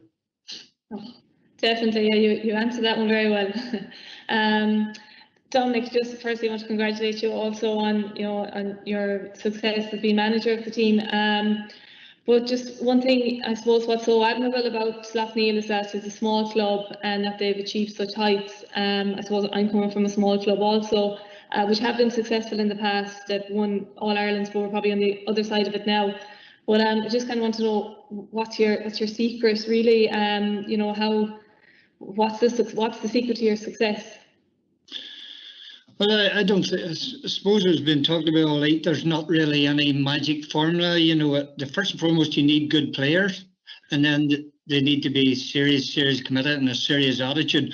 But the one thing about the girls, and Brian Cody always talks about it, and I spoke to the girls about it, I think the difference in these girls, they're very humble.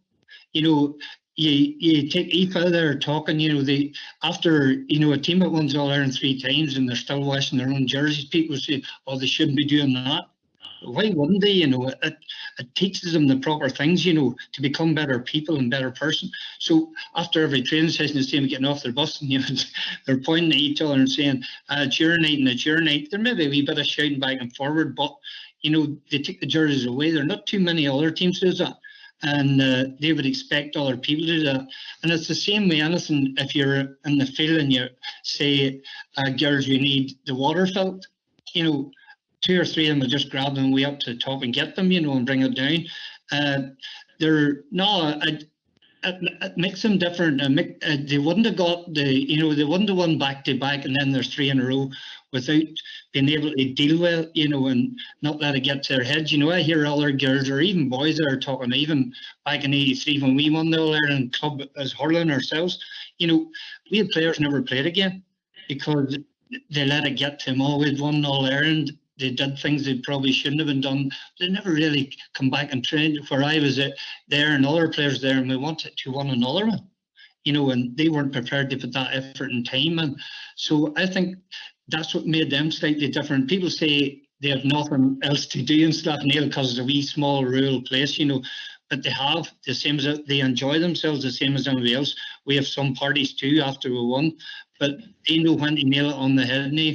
And when they get back and out their work, and when we're working and the girls is working, they are working, and there is no people opting out or opting in. There's serious sacrifices, as I said before. Yeah, I suppose that is the beauty with sport. It teaches you life skills also. You mentioned some of the parties that you've had there. Have you any stories to share with us from those parties? No, well, they're kept for inside, some of them, they're not for on social. No, the girls would party for 3 or 4 days like everybody else. And they have, Louie probably, it's better not mention her, she usually burns her hurl after we go to the bar, the dugout, their sponsors, and she would burn the hurl after every All-Ireland. She ends up burning the hurl, sitting the hurl in and burning it and lighting her cigarettes off it. But, I don't know what you would call that, but no, it's the life and soul of the party. And if somebody's seen you at it, they're saying, no, that's not the girls, we know, but they are. They let themselves go like everybody else. And now they're great credit, as we know, to everybody. Brilliant. Well, you have to celebrate the wins, and rightly so. Well done, and best of luck with everything. Okay, Niamh, good luck. The stories are coming now. Thanks for that, Niamh. We'll get Fergal to get another one out of them. Yeah, Dominic, we'll keep going. You're on a roll here, Dominic. I've burnt my hurleys a few times as well, but it wasn't in celebration. I did it now, Dominic, I'll tell you.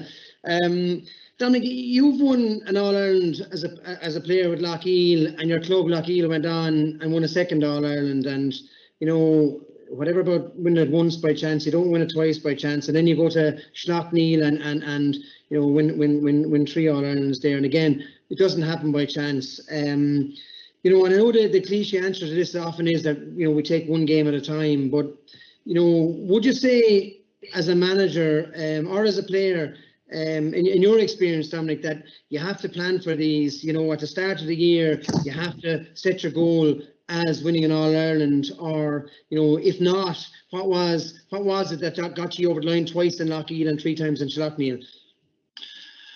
Well, Lougheil in general, way back in '83 when we done that, it was unheard of, and the first team we did is something we're very, very proud of.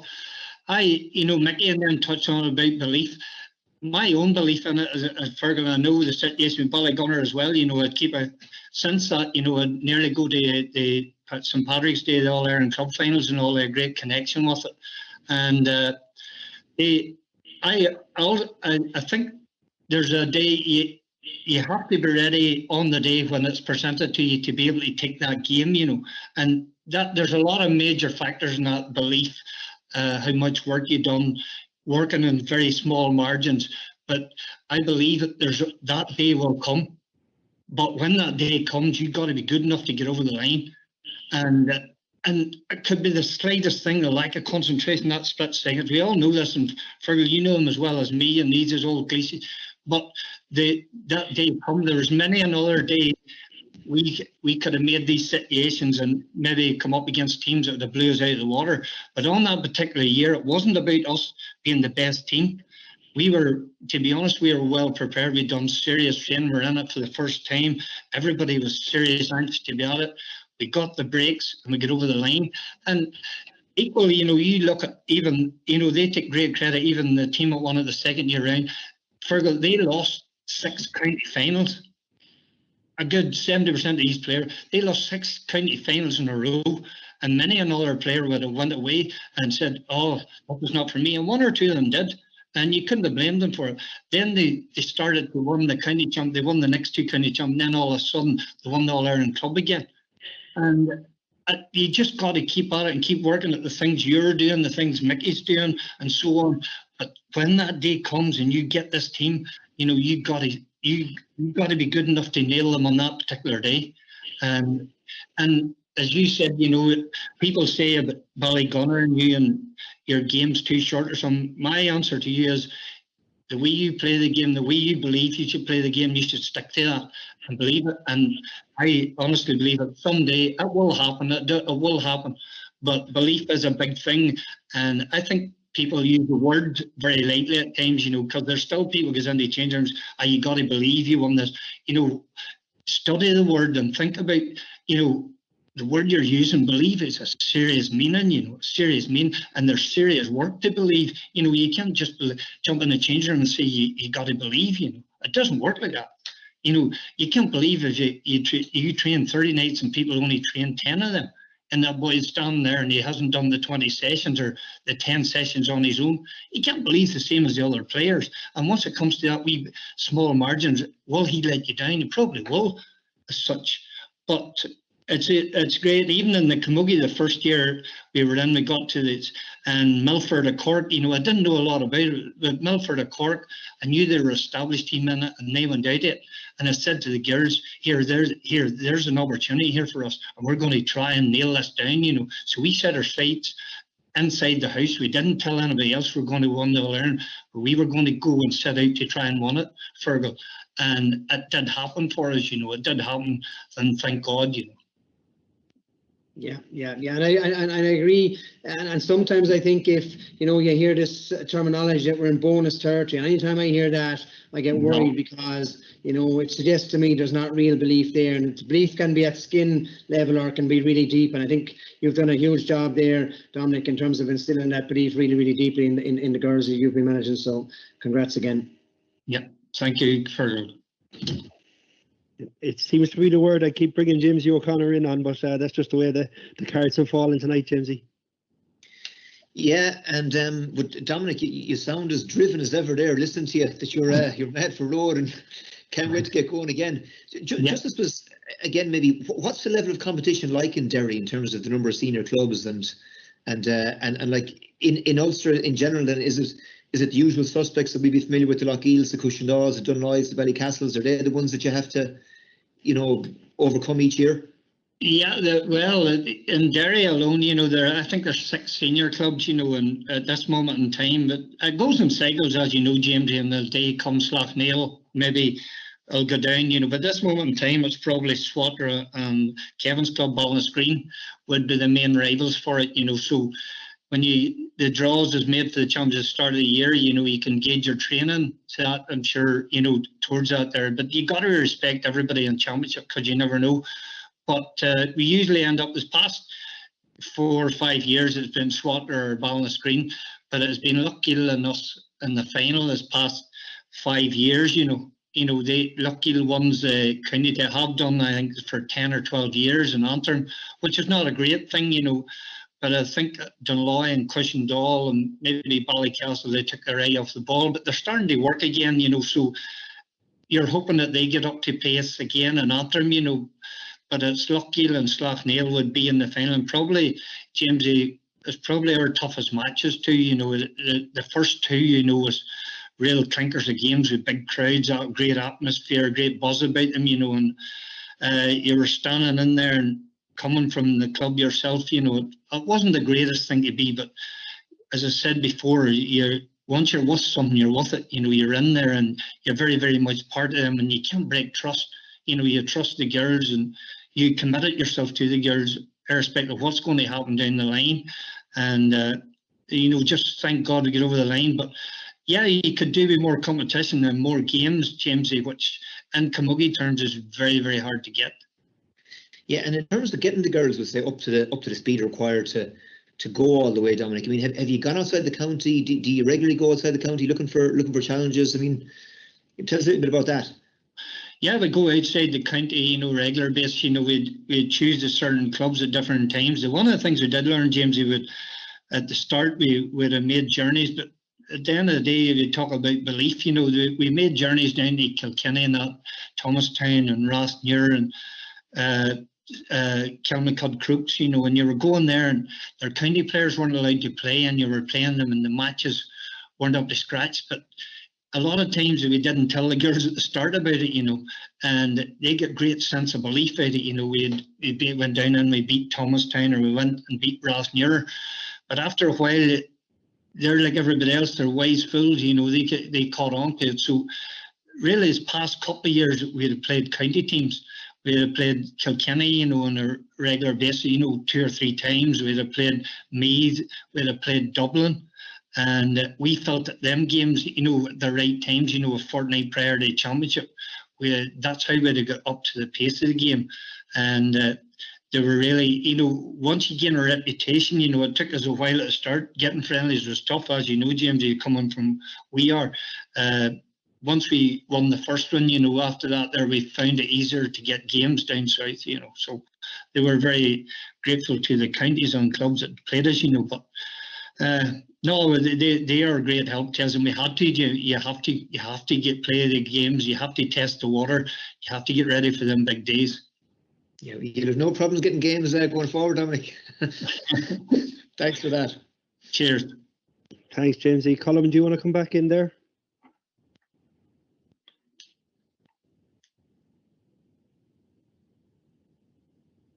The microphone, Colin, is still off. Sorry there, you can hear me now? Yeah. Yeah, after hearing about all these parties, Brendan, we might have to organise an old challenge match. What do you say? Look, you guys have obviously shown that you can mix it with the best that's out there.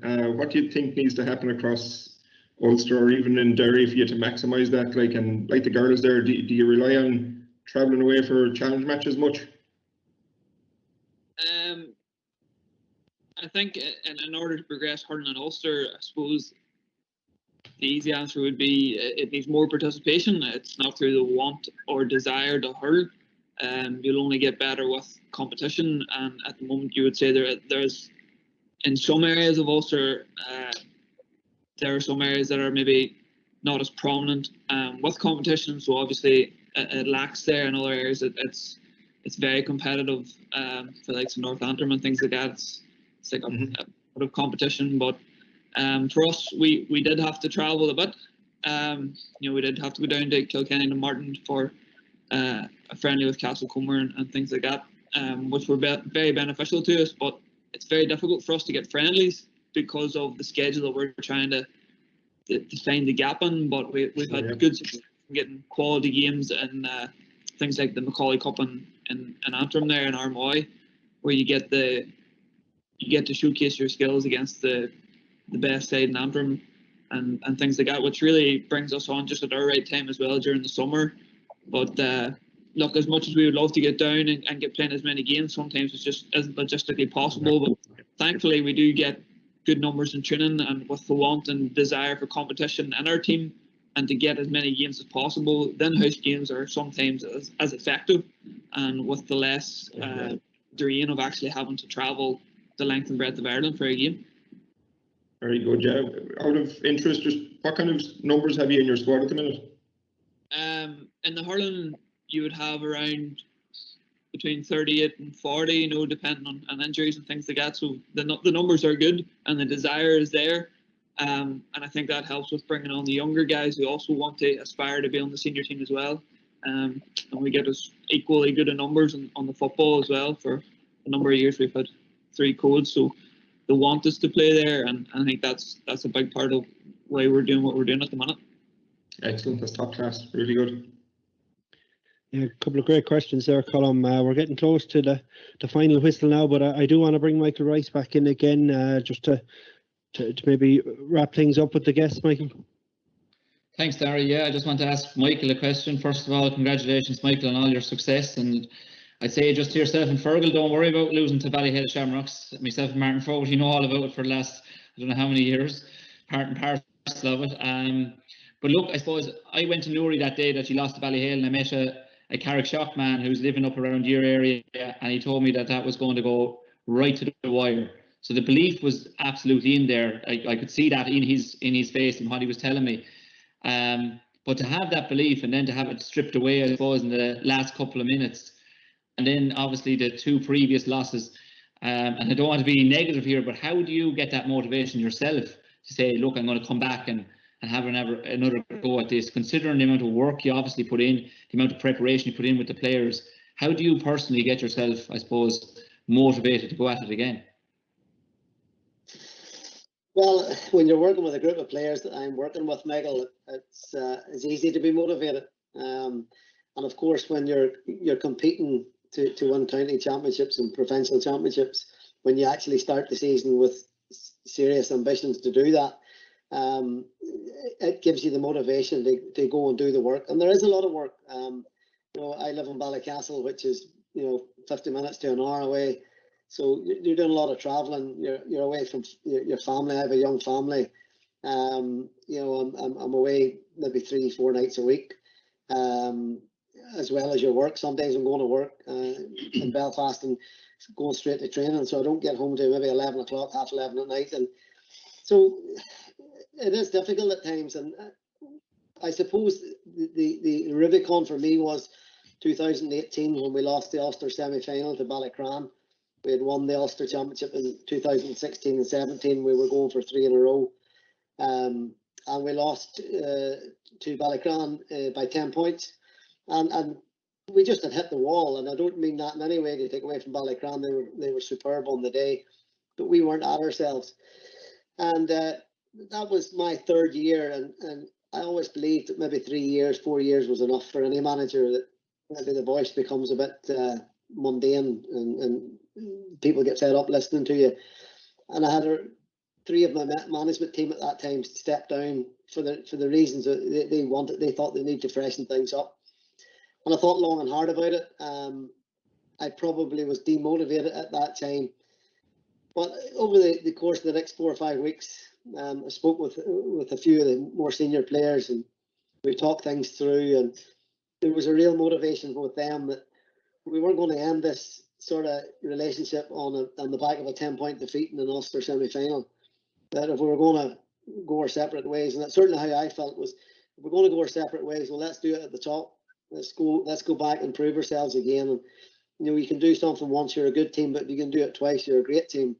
So I got 3 other guys back into the new guys into the management team, and that really freshened up the management team, and it helped me immensely, because I have 5 guys that work with me, and each and every one of them are as important as I am. And the guys that came on board were fantastic. They picked up the baton of the men who had left, and they motivated me, and they re-energized me as well as the players. And we had a great drive in 2019 to go back and win the Derry Championship, complete the 7 in a row, which was a record in Derry, to go back and retain the Ulster crown, because we wanted to prove we are actually the best team, the best hurling team in Ulster. There'd been a few people had said, it had been written in papers and that maybe we had got lucky, caught Lochiel in the hop, that we had got a young Dunloy team who weren't ready for it. So 2019 was a great challenge for us. And we ended up playing Dunloy in the Ulster final, and we were written off before it, and it was about Dunloy, who are a superb hurling team, but it was about this superb hurling team we're coming to play a crowd of guys who are big and strong and great athletes, but not really good hurlers. So we kept that to ourselves, but it rankled with us, and I knew going down in the coach that day to Newry to play Dunloy, I was absolutely certain we were going to win that. And we blew them away. We beat them by 8 points, and it would have been 15. And then I knew at that time I'd made the right decision. The guys were in the right place. They really wanted to drive on, and we did. And yeah, we went to the All-Ireland semi-final. We put in a great performance, but we lost, and that hurts. And now the drive now is to go one step further and get to a final, and to beat Ballygunner in the All-Ireland final this year. That's brilliant. Thanks for that, Michael. No problem, Michael. Thank you.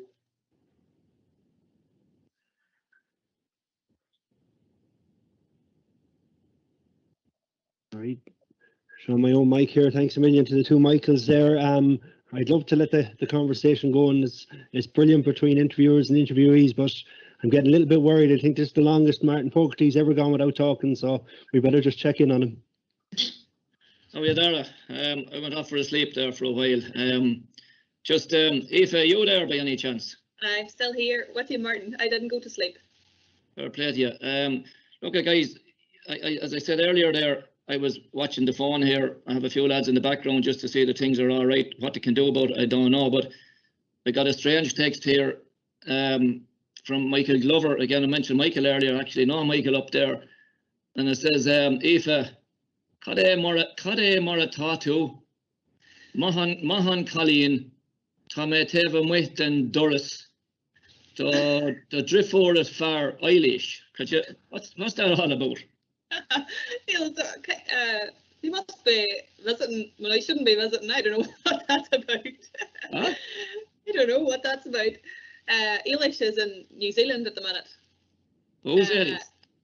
My Jennifer, my sister. Ah, my Drifor, your sister. Yeah, Jennifer, Jennifer is Shinya Eilish, and then the younger sister Bruna, she's in America at the minute. So they're both overseas. And what's Tommy Tev and Wait and Doris? What's that all about? This is outside the door. Yeah, Tommy and Shaw. Tommy Gish, Jacqueline. Toris Jock Eilish. Dear Sal. Oh my god. It's Eilish. Well, if I could see a tattoo. Oh my god. Sin Inta. Yeah, so we make Lords the Marching, agus a cur scale hige fridge Rayfast the Reachna Shachtanya, nor a honic make Rodaniansa, Leve the Lahar Nacht. Agus we make gold buhis lesh is up na webinar shaw Coralina, agus a cor file, doing our fadata, her chimple and doing. Agus we make Gaira lesh ara nach hinta gold tossa cor an olis me go my year for hien, ag dan the ruddy shaw, agus deal she hien a cor fess armsa. Bhí sa gur tusa go bheith géiste the staff mar bhí tú gach seachtain, so inta sa bhí on that. Oh, my. Just to translate there, I was saying that I had emailed Martin to give him great praise and tell him how this has been delivered with great professionalism, and to mention that I saw Aoife's name being circulated at the bottom as part of this chat for the Slaughtneil webinar. So I was thanking Martin too for keeping me up to date with her doings through circular email, because she'd tell you nothing herself. The girls, I got to cut in there now for a second. Eilish, it's great to chat to you down there. We had a little chat during the week off down to New Zealand, but listen, I just have one last question, and you can answer it between you. I don't know which you give me the truth, but Michael and Woody there have mentioned about your late father and the great person he was, but I heard a little story about him selling the family car and buying a high-ass van. Now, I mean, is there any truth in that? Yeah, that is 100% true. And actually, over time, the high-ass van got updated to a transit minibus, which could seat 15. So the reason behind that was that, of course, we had a big family as it was anyway. There's 7 children, but there came a need for a minibus for his own personal use in the under-14 hurling leagues, because they had entered then the North Antrim League for the first time and needed to transport the boys then obviously from Slaughtneil all the way across the Glens of Antrim. So it just happened to be that the club bus maybe was out of commission at the time. I don't know whether it was insurance or MOT trouble, but there's only set people that were insured to drive it at the time. So between me not being available or maybe not wanting to do it, Daddy took it upon himself to buy the minibus and to use it as a family car, but more so for the fact of the under-14 hurlers, to their benefit. So I remember very well the first night the minibus came to be on the yard, and myself being 15, 16 at the time and an older brother, the thought of this minibus being a family car and the embarrassment was enough to shoot us through the heart. So we pleaded and we argued and we told Mommy and Daddy both that we were not by any chance going to be seen in this minibus as our family car around the town and at school and different things like that. But he didn't take that on board, of course. The minibus was bought and it was used for several years, and at the end of the day I actually learned to drive. And then minibus down at the Slaughtneil pitch too. So I would argue that I am the best driver in the house too, thanks to the minibus. If have you any comments on that minibus? I mean, between minibuses and discos, I mean, look at this Slaughtneil place. It must be something different. Martin was, as Eli says, completely mortified to be seen in the back of the minibus, unless it was with the other team players going to a match. But there's between success then from that's all the hard work was done, taking players here and there and matches and blitzes over to Antrim and indoor blitzes, and the Slaughtneil bus before that had taken many teams, many players and parents, taking loads of weigh-ins to matches and all. That was the hard work was put in, underage, and it's come through, to senior level. No further comment on the minibus. Yeah, well, when we go off air, we might get a few more stories. But look at folks. It's been wonderful chatting here, and we just want to pull another little rabbit out of a hat. I suppose there's of all the celebrities we have here tonight, there's one person there that just stands out by a country mile. I think between myself and herself, and you could throw Hartley in there as well. We have 18 All-Irelands. Now I've none, and poor old Fergal has none. So we couldn't leave this little chat without calling in the Cork lady there for a few words. So Aoife and Niamh and Eilish, if you want to ramble in, we'll give the last few words there to the lady. So Aoife, you can choreograph it. Rina, I'll take a foil in. Yeah, just Céist maidir leis na buí fad a bhí agad leis an Camogaíocht agus leis an féil ach Cian-déag in San Omlan, star atá buinte amach agad. Could dé mar a bhaithí tú nar a bhuaí tú an tochtú Cian-déag sin?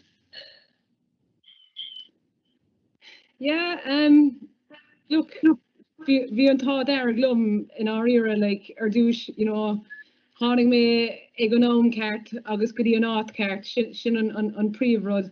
Ach I suppose ag an óm céine, chuir mé lán obairisteach agus, bhí fórna den scábhaing agus is socha bhí mé géisteach libh, I rinne hithe agus rud amháin bhí Brendan agus Mickey ag rá féin an cóbar bhí either an fern amount agus an fern pelle agus cai mé rád bhí sé sin fear háchtach agus mé gimmert agus in núsar son an stoch an rud eile nílam lán kint an focal bearde ar nó an focal gweling ar gabna scéil ach like an enthusiasm, like the player, especially the dual player. I think they have to bring a phenomenal amount of enthusiasm and a phenomenal amount of effort, and if the club or the management and your fellow players can coordinate that, I think it can be something very special. And I was very blessed to have that special, dual aspect of my life. It was something I really thoroughly enjoyed, and it was a dream come true. That's brilliant, Rina. I just wanted to say that a lot of younger players, if they're asking, who they want to play in on their team, if they had a transfer, they'd still be saying Rina Buckley.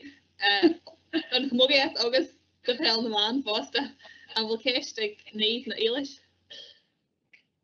Yeah, Rina, I just want to say well done on your success. It's been unbelievable, and you're an unreal role model to younger people and to younger girls especially. But I suppose what I want to know is how you played both codes. Basically, I'm just camogie, and I think it's obviously very enjoyable, but it's very time consuming. So you talked about the structures with management and that. So how did that work, especially during the summer months? Was it nearly a week on, with one team, a week off, or what? How did it work? How was it managed? Yeah, I suppose. Look, it's first of all, it was facilitated excellently by the management teams, and I suppose it was helpful. There was a number of players at the time that would have been playing both football and camogie. I mean, in 2005 there were 7 of us. When I finished playing dual in 2016, there was 3 of us. So there was a tradition always of dual players. and the management were very respectful of that tradition, and that was a huge plus to us. In terms of how it was coordinated, the management did a lot of that coordination. Now at times it did fall on the players to do that coordination as well, which wasn't ideal, but I suppose there was a group of us and we worked very well together, and I think we were fair to both the teams we played with. And I think what was really important as well was that the players we were playing with, our own teammates, they gave us huge support. You know, we never got a dirty comment, never got a look out of the corner of anyone's eye or anything like that. You know, they rode in behind us, and you know, I'm so appreciative, and you know, all the dual players, you know, without that kind of support from teammates, from management, and then of course like your own family support as well, like it would be impossible. I suppose from the logistics of it, we didn't always get it perfect. There were definitely times that we got it incorrect, definitely times that we overdid the training going into big games. But I suppose, look, you'd be learning all the time. I suppose as you got older, you're, you know, same as every player, look, your recovery has to be that bit longer. So you need that bit longer to recover after a tough game, a tough training session. So as an older player, definitely the week coming into a big camogie match, you wouldn't be doing much football. The week coming into a big football match, you wouldn't be doing much camogie. But generally, as the year ran, you would be on the field, you know, 5 and 6 times a week, and it's a big ask. But if you want to be a dual player, you probably need to be on the field that amount of times. You mightn't always be doing everything at every session, but you definitely got to be there, and it needs to be supported by the management and the other players as well. Yeah, well done, unbelievable, well done, fair play to you. Thanks very much. Sort of, good, Gina. We'll leave the last focal there to Eilish, all the way from New Zealand. We'll give you the last word there, Eilish. Watching just there again for Rena. It's fantastic, the playing career that she's had, and the best advocate for female sports in all of Ireland and further afield in Europe too, you could say. But in terms of playing as a female, I know our careers are generally considered to be much shorter, and I know timing too. I always talked about it as our team coming together. There were certain people just happened to be ready to play senior level. There were certain people that had enough experience as well to add to the team. But I feel over the years too, on the county scene, the likes of Kilkenny were dominant for a while, Galway, Cork. And I suppose, Niamh, just wanted to ask now, do you feel like the timing has come right again for Galway and that you're going to be dominating in the next few years to come? I don't. It's hard to tell. Like, it's, you know, there's so many teams really now pushing. Like, you know, you had Cork and Kilkenny there at the top for a while, and we were always seen as a third team. But you have other teams coming through now, like, you know, Waterford at the quarter final this year. That was a massive learning curve for us. Then you know, you have other teams with Dublin are making good strides, and Limerick. So it's really hard to know. And I suppose it's with training being stalled now for a while, it's going to be a level playing field again for everyone when it gets back. But you know, we'll try and put things in place to achieve the same goal again. But we know it's not going to be an easy one. Yeah, exactly. But thanks, Martin, for the opportunity to be listening to you, and it's great to hear the successes of the club from another point of view, and perhaps a little insight for other people as to how it's done and how to go about achieving the likes of what Slaughtneil have achieved. Thanks, Eilish. Dara, I'll hand it back to you. You're running the show here.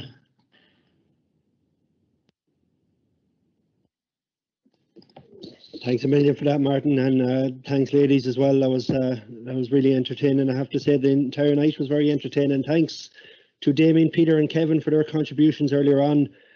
Thanks very much to our special guest interviewers tonight, Colm, Rena, Niamh, Michael, Jamesy and Fergal as well.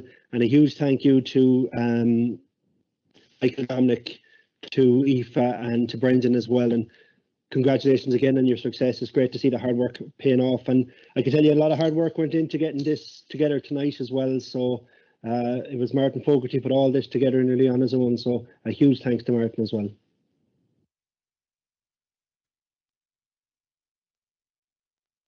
Thanks very much there, Dara, for your kind words.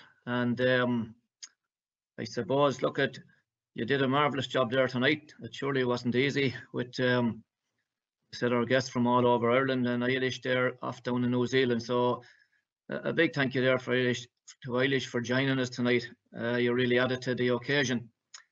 And look at Dara, there's a lot of people working in this little job, a lot of us helping out, and I suppose I'd like to say a special thanks to Kaylee and Oyasaki up in Donegal, working out at Croke Park, and John Harrington to do a lot of work for us in promotion. Just looking at a note from Dara here, forgot something. Oh yeah, sorry Dara.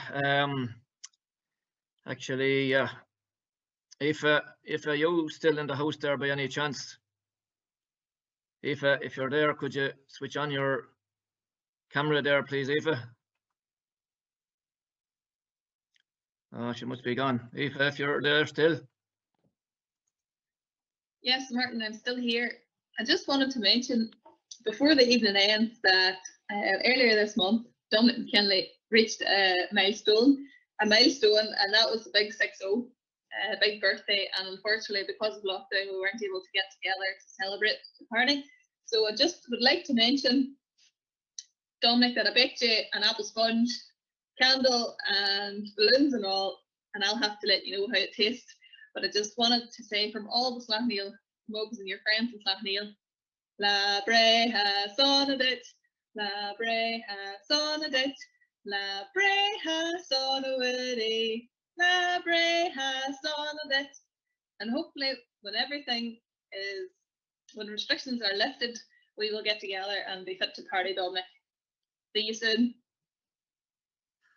Thanks for that, Aoife. And again, Dominic, our best wishes here from everybody, and super interview there with you tonight. And look, thanks to everybody, folks, and we just really hope you enjoy the evening. We could stay on for a couple of more hours, no problem at all. So, but we better close it up here now. So take care, everybody, and good night.